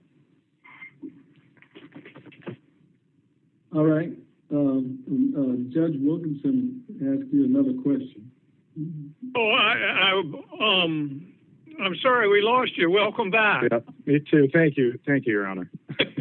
The only question I raised was that it seemed to me that your most recent remarks had pointed out some very real problems that might arise with the use of this technology, and that it could be put to more invasive uses than it presently is being put to. But my response is, it seems to me that's all sort of speculative, because the things that you most dread are some of the possible applications down the road.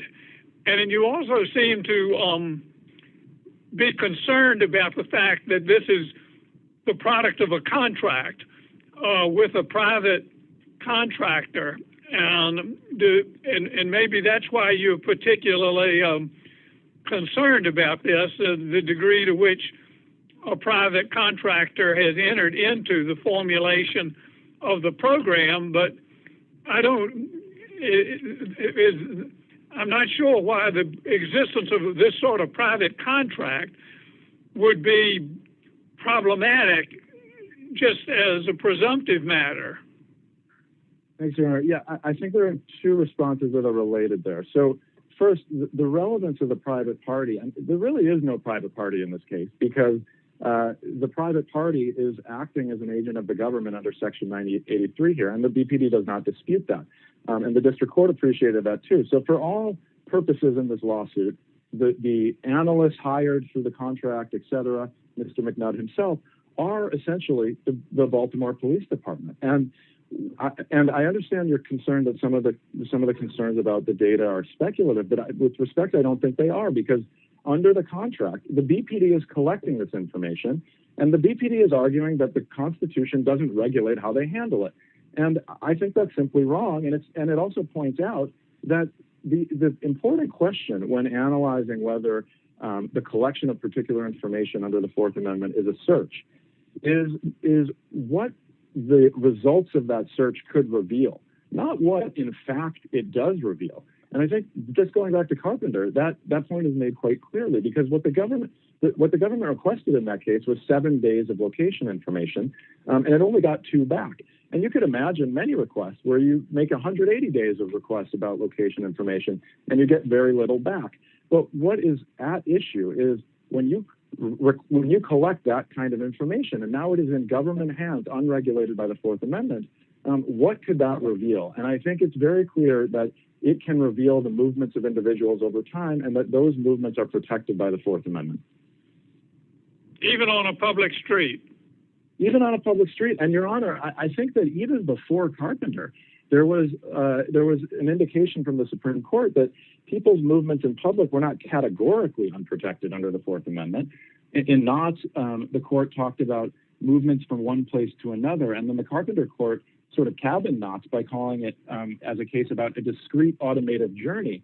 And the Carpenter court emphasized then, this case is not about a person's movement at a particular time. It's about movement over time. And again, the Carpenter court then went from there. Except the record seems to show that they cannot connect the dots from day to day, and that there's not sufficient identification.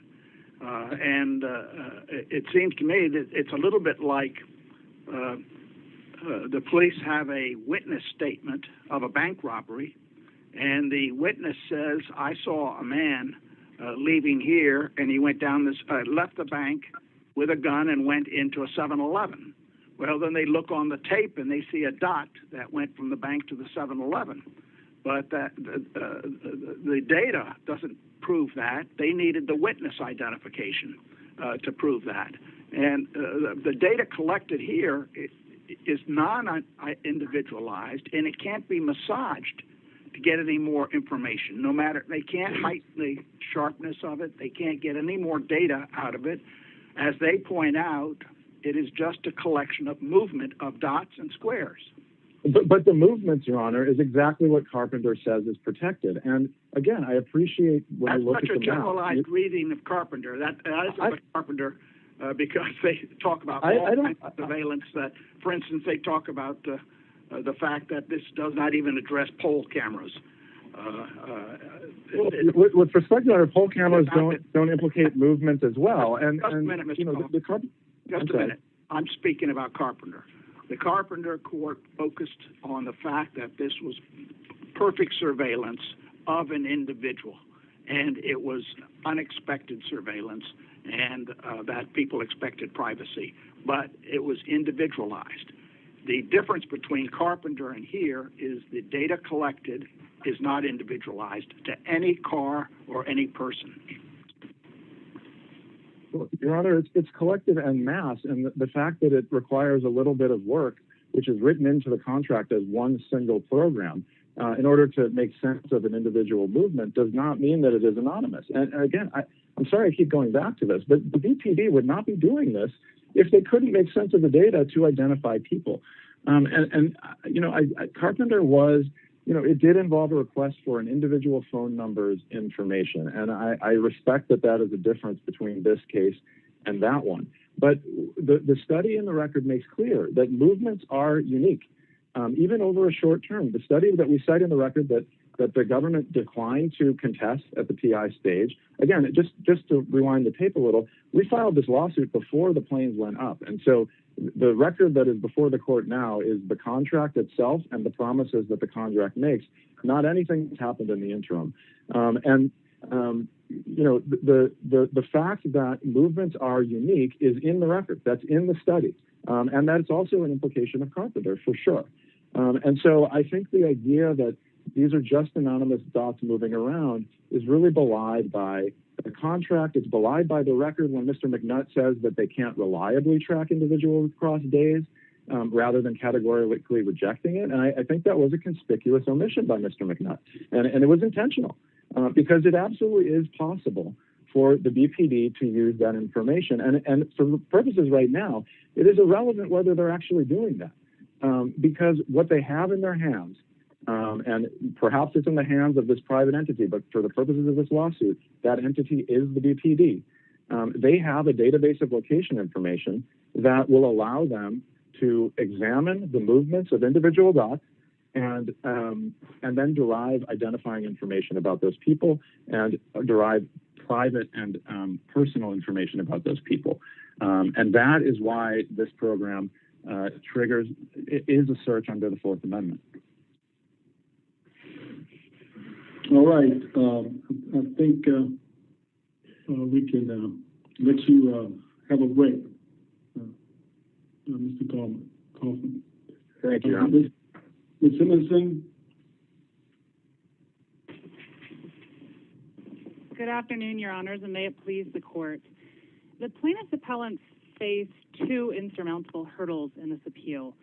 The first is their lack of standing, the harm that they allege, the fear that they will be identified and that the police will be able to find a comprehensive record of their movements is simply too speculative to confer standing. And second, even if these plaintiff's appellants did have standing, they didn't satisfy the rigorous standard here for the extraordinary remedy of a preliminary injunction. It's not enough to simply raise a question about the program's constitutionality, even a very serious or grave question. They must clear... Ms. Simonson, you seem to be wanting to come into the back door or the side doors with highly technical arguments. It seems to me if these are searches that violate the Fourth Amendment, standing exists. And if they are searches that violate the Fourth Amendment, then the likelihood of success is carried forward in the injunction area. In other words, you're right. We have to. This is an area of discretion. It's a preliminary injunction, and there hasn't been a trial on this. But if that's what you want to rest on, that's a procedural argument, and it fails to address whether there's a likelihood of success under the Fourth Amendment. But well, I think they're closely intertwined, and here's why. It gets to some of the points that you and Judge Wilkinson were making during my friend's presentation. The issue here is it's not a pixel that has a constitutional right. It is an individual person that has a constitutional right. And a Fourth Amendment reasonable expectation can only be invaded by a person. Here, the specific harm that they're alleging is that they will be identified. But even that is highly unlikely. That is what is really more, I think, speaks to the lack of standing here.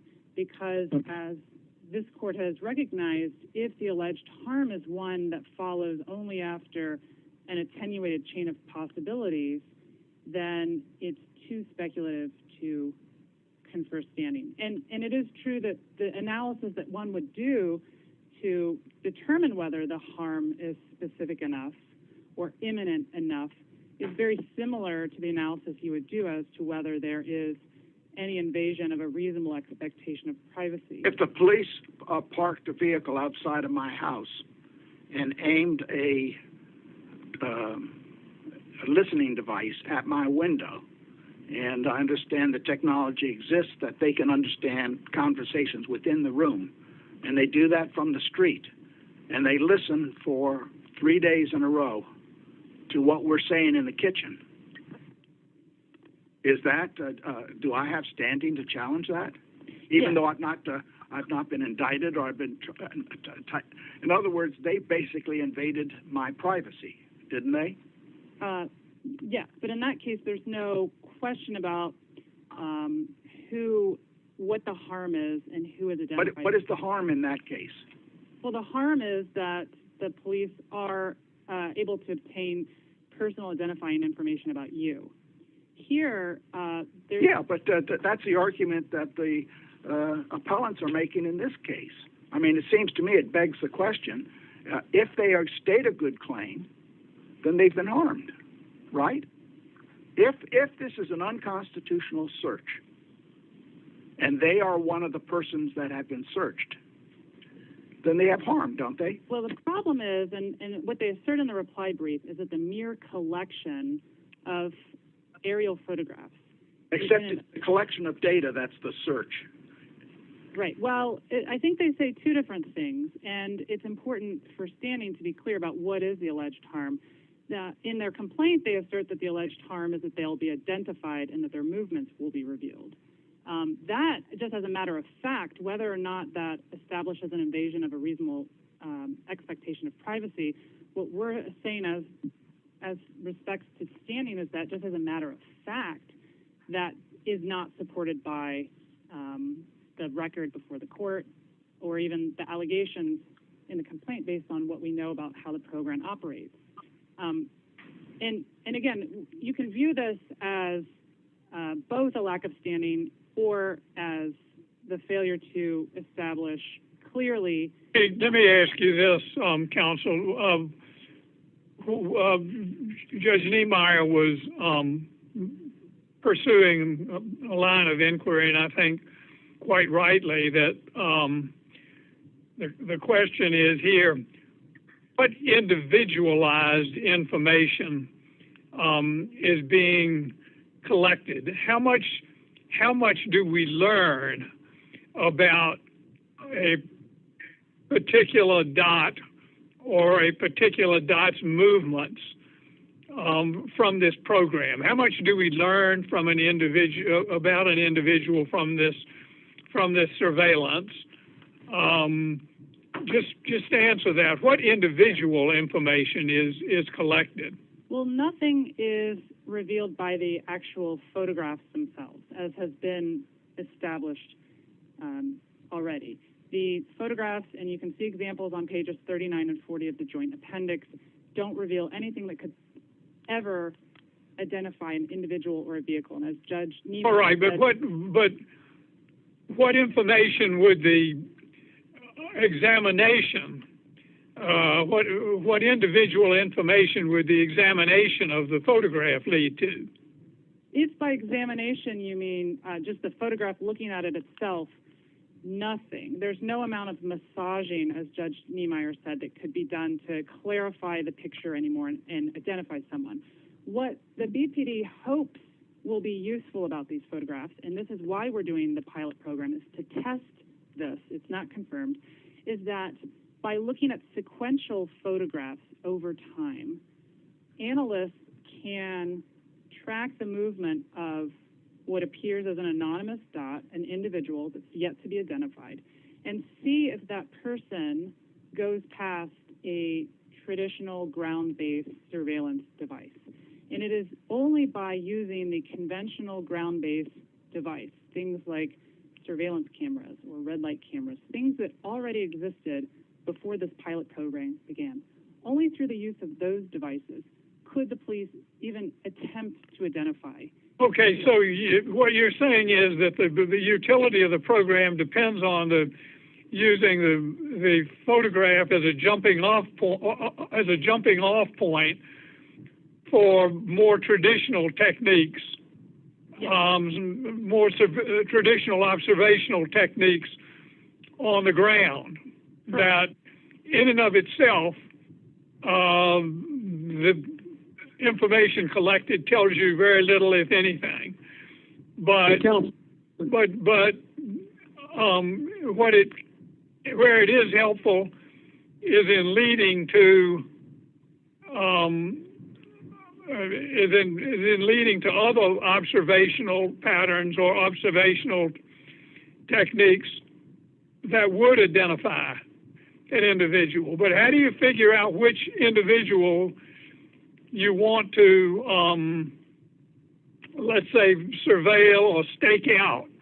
Or which individuals do you want to track or trace or follow through a more traditional manner? How do you figure that out? Well, the program makes it clear that the police can only track someone who is present at the scene of a crime, and specifically one of the 4 target crimes we've identified: homicide, a non-fatal shooting, carjacking, or armed robbery. Or the person has to have crossed paths, has to have met with someone who was coming from the crime scene. So, for example, someone in a getaway car, the car might be parked 2 blocks away from the crime scene, but there's a dot seen leaving the crime scene and getting into a car that drives away. Okay, but how do you know how do you know from the dot which particular individual it is you want to, you want to follow or to observe? You wouldn't know anything about that individual until the dot is seen going past a ground-based surveillance tool that the police could then check. As it's been explained to me by a police officer, this is just a tool that is used to help police officers focus their investigative efforts. Right, but when they're observing the individual from the side of the street or through a surveillance camera on the ground or whatever, how do they know which dot is the person that they're looking for? They would not. I mean, what happens is the analysts painstakingly track a dot's movements, and it takes about an hour's worth of time to track 2 hours worth of movement. And they would know, for instance, they might be following a dot that goes past a particular intersection, and they know that at that intersection there is a police surveillance camera. And so they will then look at the police surveillance data and see, is there a person that walked by at that precise moment? But there are loads of people that go through a particular intersection, and there may be loads of people who are at the near the crime scene who go through that particular intersection just because it's near the neighborhood. There could be, Your Honor, and there could also be any number of factors like obstructions or face coverings or anything that would make it difficult or impossible, even if someone does pass by a particular camera, to be identified. But Counsel, why don't you follow with Judge Wilkinson, what I see to be his question on? The point is this. The point is you could have 100 pixels pass by a ground camera. The point is you can look through all 100. By their photographs, just plain Baltimorean, law-abiding citizens, that from that. You see, because if you look at it, and I've listened very carefully for a long time to the questions and the good questions and the comments. But here, in Carpenter, it started with a transmission from a cell phone that's identified because it transmits to a tower that allows access to phone calls, and which they call a ping. A ping is no more than the pixel in terms of making a parallel. You can't do anything with just the ping until you take the ping and then find out whose telephone number that is, and then you can identify that person by the owner of that phone, and then you can track their movement. It's the same thing here. The pixel is just the beginning. It's not the end. It's not a matter that the pixel is unidentifiable and you can't massage it. You don't have to.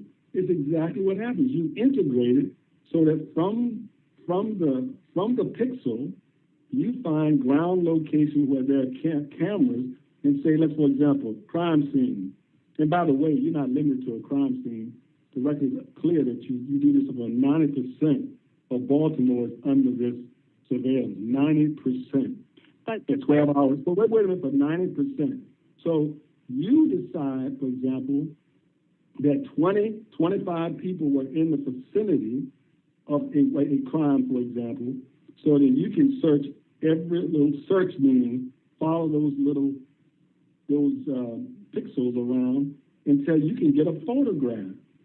That's what you get, your photograph, and then once you do that, you can do that by then license plate readers are integrated. Then you'll know about the person, where they live. From there, you can check their criminal records, all kinds of things. And the point is this: it may or may not be a good law, crime detection, but our founders were brilliant in the sense that when they wrote this, that is the protection of the innocent. And yes, there are people who may be perpetrators of crime that may fall in that safety net and safe harbor, but we call that safe harbor constitutional protection. So you can run through 200 people, their pictures. Oh, there she is, there he is. That's not the one we want. I don't know. Then you can start deciding, well, who looks like somebody who's living at the crime.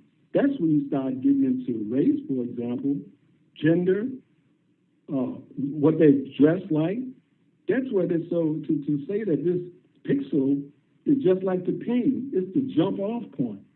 And what it does, it allows you to just go through, like Judge Wilkerson said, many people go through an intersection. So you get to look at all of those people, and then you get interested, and then you just follow these people. Then you don't need the pixel anymore. We know who that person is, and we can follow the police can then use ground surveillance then with cars and follow them, right? Correct, but I want to clarify a few things. First, it is true that the cameras, when there are 3 planes flying at full capacity, the photographs are covering 90% of the city. But as to which of the dots that appear in the photographs representing individuals and vehicles, as to which of those will even be tracked in the first place and potentially identified, only those that are at a crime scene or cross paths with someone at a crime scene would ever be looked at, tracked, or analyzed, or attempted. Oh, that's what you say. Once you get the data, that would turn the Fourth Amendment on its head. Well, we'll violate constitutional rights, but we'll decide which one will come to fruition in terms of what we look at. That's like someone invading your privacy with a camera and take a photograph of you nude, and you say, well, there's no problem because we never developed the film. Well, respectfully, the harm is done at the first instance of collecting the data that allows the personal, individualized identification. I disagree. And that's what it is.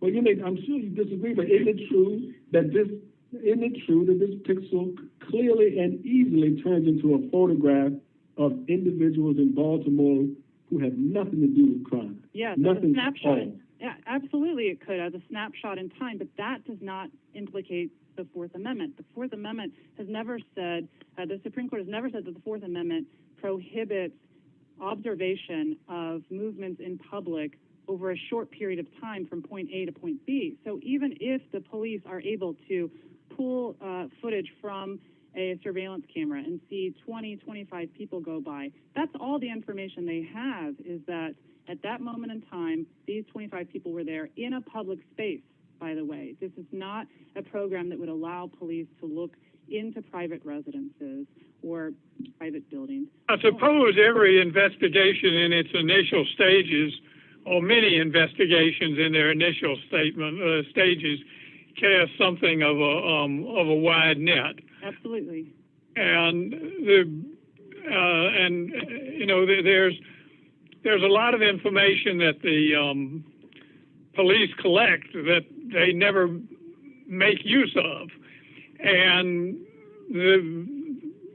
some information collection is legitimate, and others are other means of collecting information are not. It's entirely legitimate to collect all the information, forensic evidence, eyewitness testimony, personal items around a crime scene. That doesn't raise any question, that sort of collection of information. On the other hand, surveilling a telephone conversation without a warrant raises all kinds of problems. And so what you're dealing with here is the collection of information by itself doesn't violate the Fourth Amendment. The question is, how is it collected?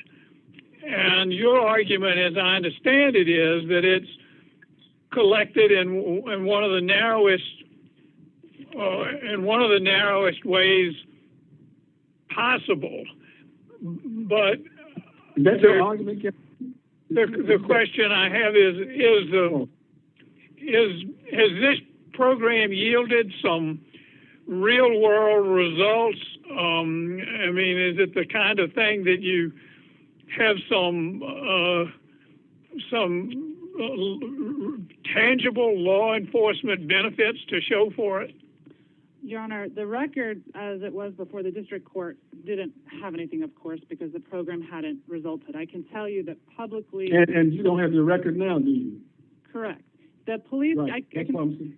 Are you trying to add to the record? No, I'm not trying to add to the record. I was just going to make reference to something that the commissioner made publicly that was reported in newspapers. So if your honors were interested in taking you want to take judicial notice? If you wanted to, to respond to Judge Wilkinson's comment, I could just say that the commissioner said that I believe there were 2 arrests that the police attributes to the use of this program. But I don't know anything more about the success of the program, and that, frankly, is why the department is undertaking this pilot program, is to see if it is effective.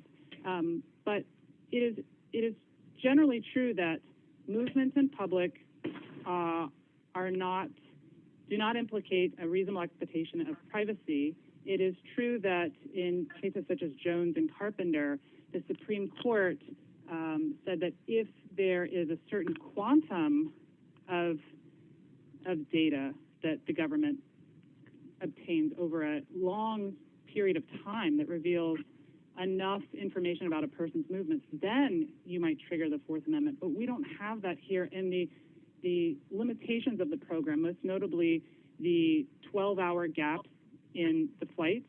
I'm sorry, did someone have a question? Okay, maybe I'm just hearing feedback.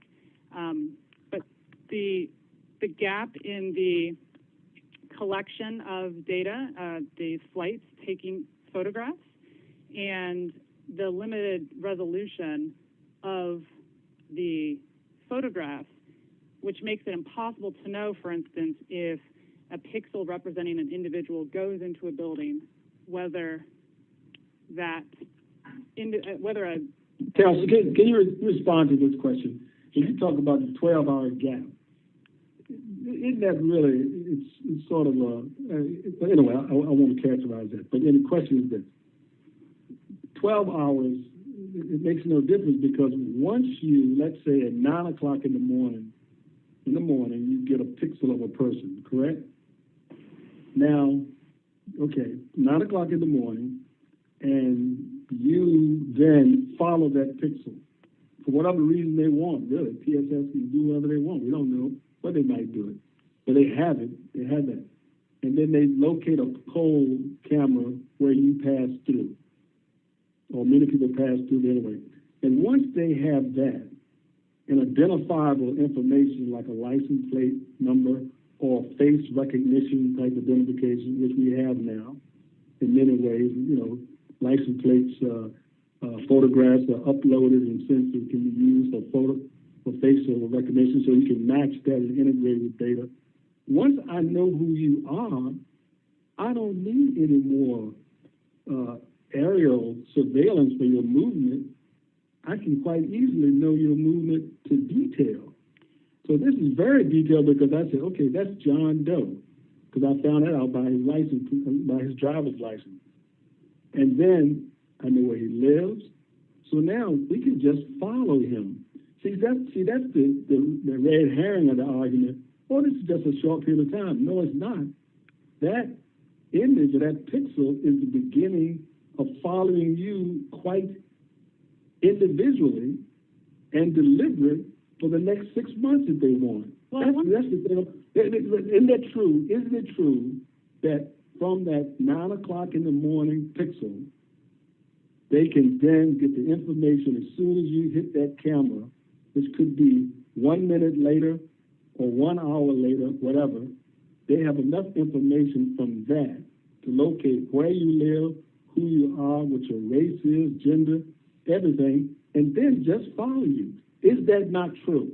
It's not. So they can do that. It's not. No, I didn't ask you. No. I didn't ask you, do they do it? I'm saying what I just told you, isn't that true? That can be done. Is it possible? No, not possible. It can be done, can it? Well, I want to clarify the question to make sure I answer it precisely. To clarify the question, ask me to ask it again. I can clarify my own, but if you don't understand, I'll ask it again. My question is, I think it's very simple. At 9 o'clock in the morning, you get the pixel, and then at 9:02, they pass a ground camera. You get their photograph.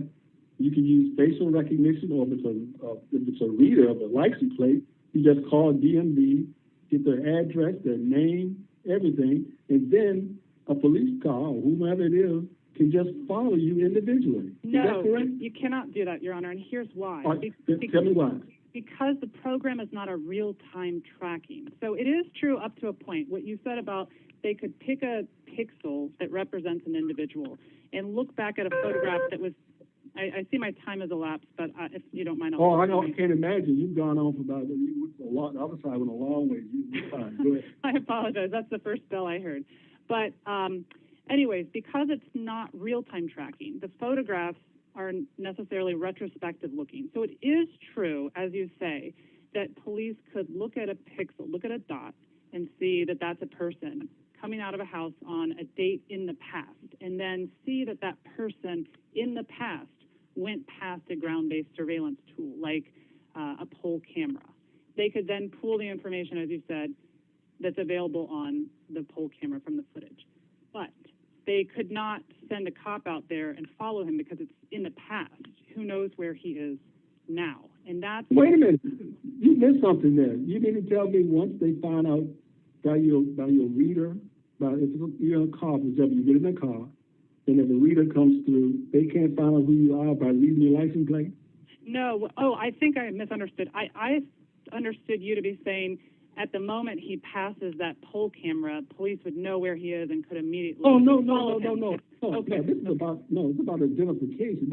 Identification. Yes, they could identify him, and then if they want to use traditional shoe leather detective work and follow someone, yes, they could do that.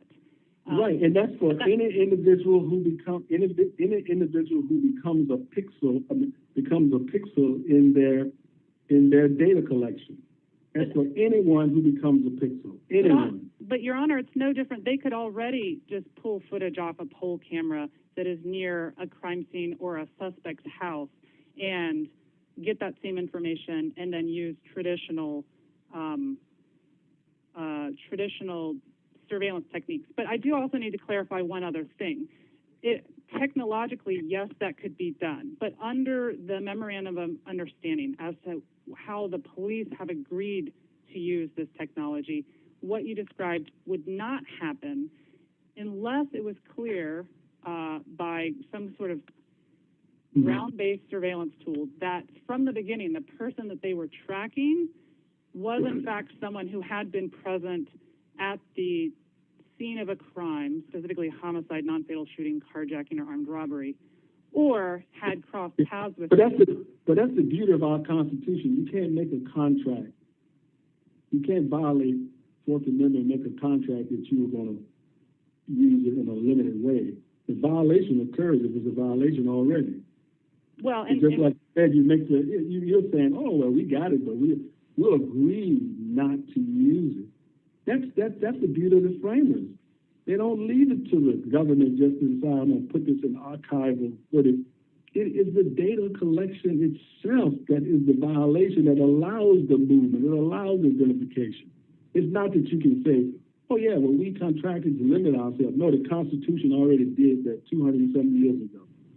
Respectfully, Your Honor, I don't believe that that's what the Supreme Court has said, because even Carpenter took great pains to restrict its holding to the narrow factual situation before it, and the court said nothing in its decision meant to call into question more traditional surveillance techniques. So let me ask you this. Is the question you're posing to us how the information is collected, or what use is made of the information.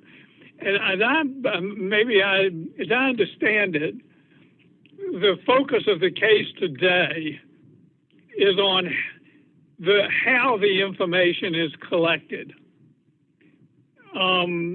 Maybe less so on what use is actually made of it. But the question is, does the method by which the information is collected, does that violate Fourth Amendment privacy interests? Now, the use that's made of it may or may not violate privacy interests, but is that a question for another day? Absolutely, Your Honor, because as you point out, the record before this court is the undeveloped record that was before the district court, before this program even took effect.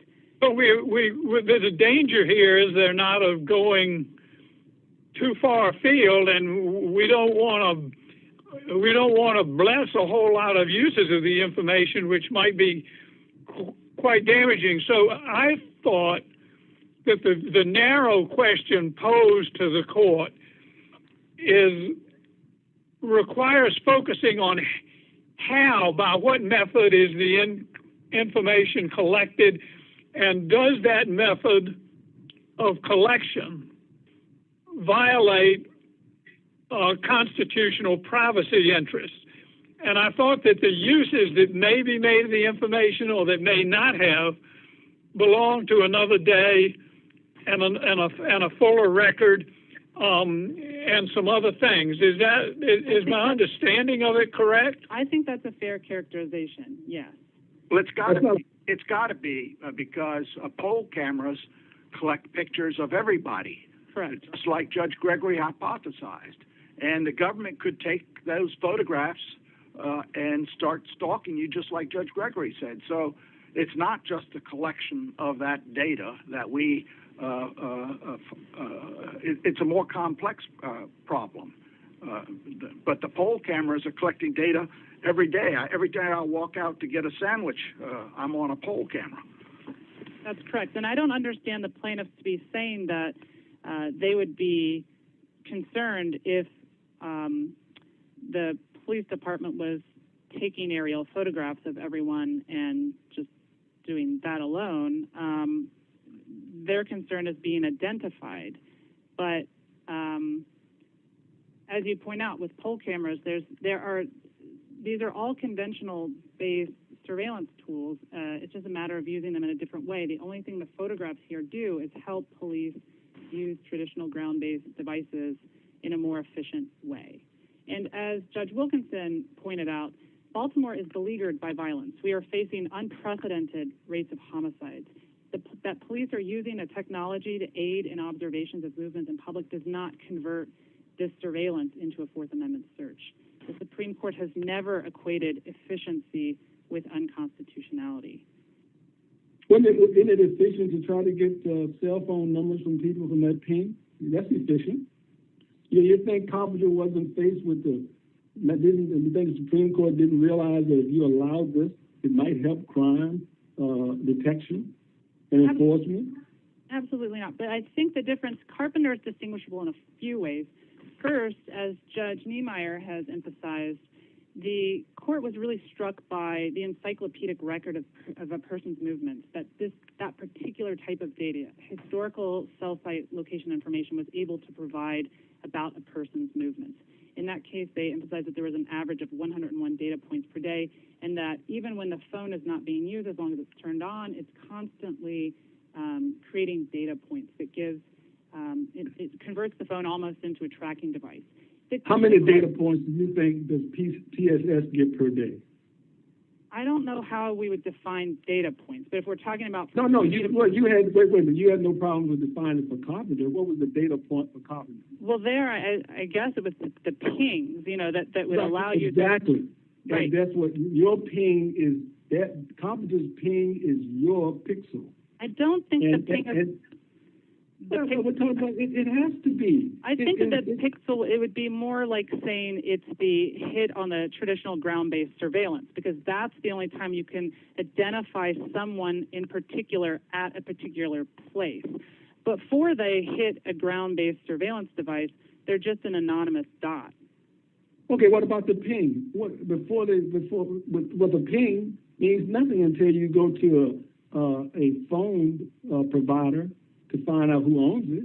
Right, and that's another significant distinction between Carpenter and our situation. In Carpenter, the court also emphasized the ease with which the police could obtain. That's what was particularly troubling to the court, that as they described it, just the click of a button, suddenly the police had this voluminous amount of information. Here, this is actually still a quite labor-intensive enterprise because an analyst looking at anonymous dots still has to work a full hour to track 2 hours worth of movement. It then someone has to then check the ground-based surveillance devices to even attempt to try and identify anyone. And that's easy. I mean, you're a little naive in that response. I mean, in terms of data collection, in terms of understanding, that pixel could turn to a ground identification in less than an hour. And but know then exactly how much? I'm sorry, I didn't mean to cut you off, Your Honor. And how much what? How much they would know about them, where they live, what they look like. With a phone, you don't know what they look like. Because, for example, it's even more invasive because a phone, somebody else may have my phone, and you would get the same data, but no one else has me, so you will always get me. So this case is stronger in terms of for the plaintiffs here because anybody can have my phone, but I walk out. I can't hide myself. So that pixel is me all the time. And when it's right, am I correct? No, because the difference here, Your Honor, is that somebody else is going to be you when you walk out? No. I just mean as to the Fourth Amendment implications of this case. The concern in Carpenter was that what police were able to figure out was a person's movement over an extended period of time. Here, the most that police could figure out here is a person's movement generally from point A to point B, maybe a few stops, but only within a 12-hour period. Because, yes, you could the next day try and guess which pixel could represent another person, but you would have no way of knowing with any reliability. There always has to be validation on the ground, and there's always going to be a gap of what happened in those 12 hours when there was no plane flying to take imagery from which anyone could even attempt to track movements and make an identification. And that's what's different here from Carpenter, in addition to the other factors that I mentioned. All right, counsel. I didn't hear a ping, but is the time up? Timekeeper? Yes, sir. Excuse me? Yes, sir, it is. Oh, I didn't hear a ping. I didn't hear the ping at all. All right. Very well. Thank you so much. Mr. Kaufman, you have some time reserved.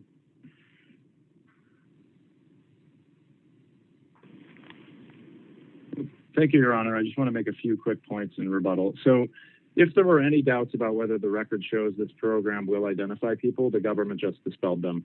The defendants again used the word impossible, but then later admitted that it could only, the idea that they can't track across days was simply something that they can't do reliably. And that's what Mr. McNutt said. But that is an admission that it's possible. In addition, the identification through this program is not, as the government is suggesting, learning that a person was near a particular CCTV camera at a point in time. It is about using that information to then follow that person around retrospectively, at a minimum for 12 hours. But as the record and Mr. McNutt's statement makes clear, and my adversary's statements make clear today, they're able to do that for a much longer period of time as well. Second, defendants emphasize the limitations in the program that have been written into the contract, that there are a couple of responses there. First, as to the potentiality of abuse. In Carpenter, police only looked at a few location points about a few crimes in the data set that they collected. But what the court was concerned about was the possible invasions as to privacy over the whole period tracked. So the limitations that the BPD has written in here are simply irrelevant to the Fourth Amendment question. As Chief Justice Roberts said in Riley, the founders did not fight a revolution to gain the right to government agency protocols. And if this search is not regulated by the Fourth Amendment, then the rules that the BPD says protect privacy could be changed at whim. And that kind of indiscriminate power over a large data set is something this court has come back to in cases time and time again, including most recently in Lyles about the trash pull, where the court explained that indiscriminate surveillance implicates the central concern underlying the Fourth Amendment, the concern about giving police officers too much discretion to rummage at will among private effects. And again, people's movements over time are a private effect under the Fourth Amendment. Next point, our argument does not implicate the use of CCTV or ALPR or poll cameras on its own. What is happening here is the collection of information from the sky that simply changes the game. It gives the BPD a key that will unlock a database of every Baltimorean's movements over time. And the collection is what is at stake, and the collection is what provides police with that information about movements. I just want to close with a couple references to Carpenter that I think make clear the stakes of this case. As the Carpenter court said, Chief Justice Roberts, as technology has enhanced the government's capacity to encroach upon areas normally guarded from inquisitive eyes, this court has sought to assure preservation of that degree of privacy against government that existed when the Fourth Amendment was adopted. And respectfully, the founders and the drafters of the Fourth Amendment would be absolutely horrified by what is going on in Baltimore right now. My final point, Carpenter points to the retrospective quality of the data as a very significant element. And my adversary plays down that quality, but that is its most important element. As the Carpenter court said at 2218, the retrospective quality of the data here gives police access to a category of information that is otherwise unknowable. And with access to this kind of information, the government can now travel back in time and retrace a person's whereabouts, subject only to the retention policies, in that case of the wireless carriers, and here, the policies of the BD has written into its own contract. And I submit, Your Honor. Would that, if that statement is as broad as you say it is, would that outlaw all poll cameras? Not at all, Your Honor, because what Carpenter is talking about... You go back on the home and see who went through? But excuse me, I'm sorry, Your Honor, you're right. Poll cameras are a bit different because they're static, but what the Carpenter quote is talking about is not just any retrospective data. Of course, requests for all kinds of data are retrospective in their nature. What the Carpenter quote is talking about is retrospective location information that allows the government to essentially, when it becomes interested in someone, go back in time, because in practice, it is essentially, under this program, followed around 600,000 people a day. Isn't that exactly what a poll camera does? I learned that there was a holdup at a 7-Eleven, and I go back and get the poll cameras to find out retrospectively who was there. Well, a poll camera doesn't capture a person's movement over time, which is what is protected under Carpenter. I understand that there may be arguments out there that capturing a person's photograph on a public street is protected by the Fourth Amendment as well, but that's not what this case is about. This case is about collective movements being captured from overhead, and as part of the same program, photographs are then used to connect the dots, identify people, and as Chief Judge Gregory explained, then be able to, with an identity, follow a person around over time, and that is absolutely protected under Carpenter.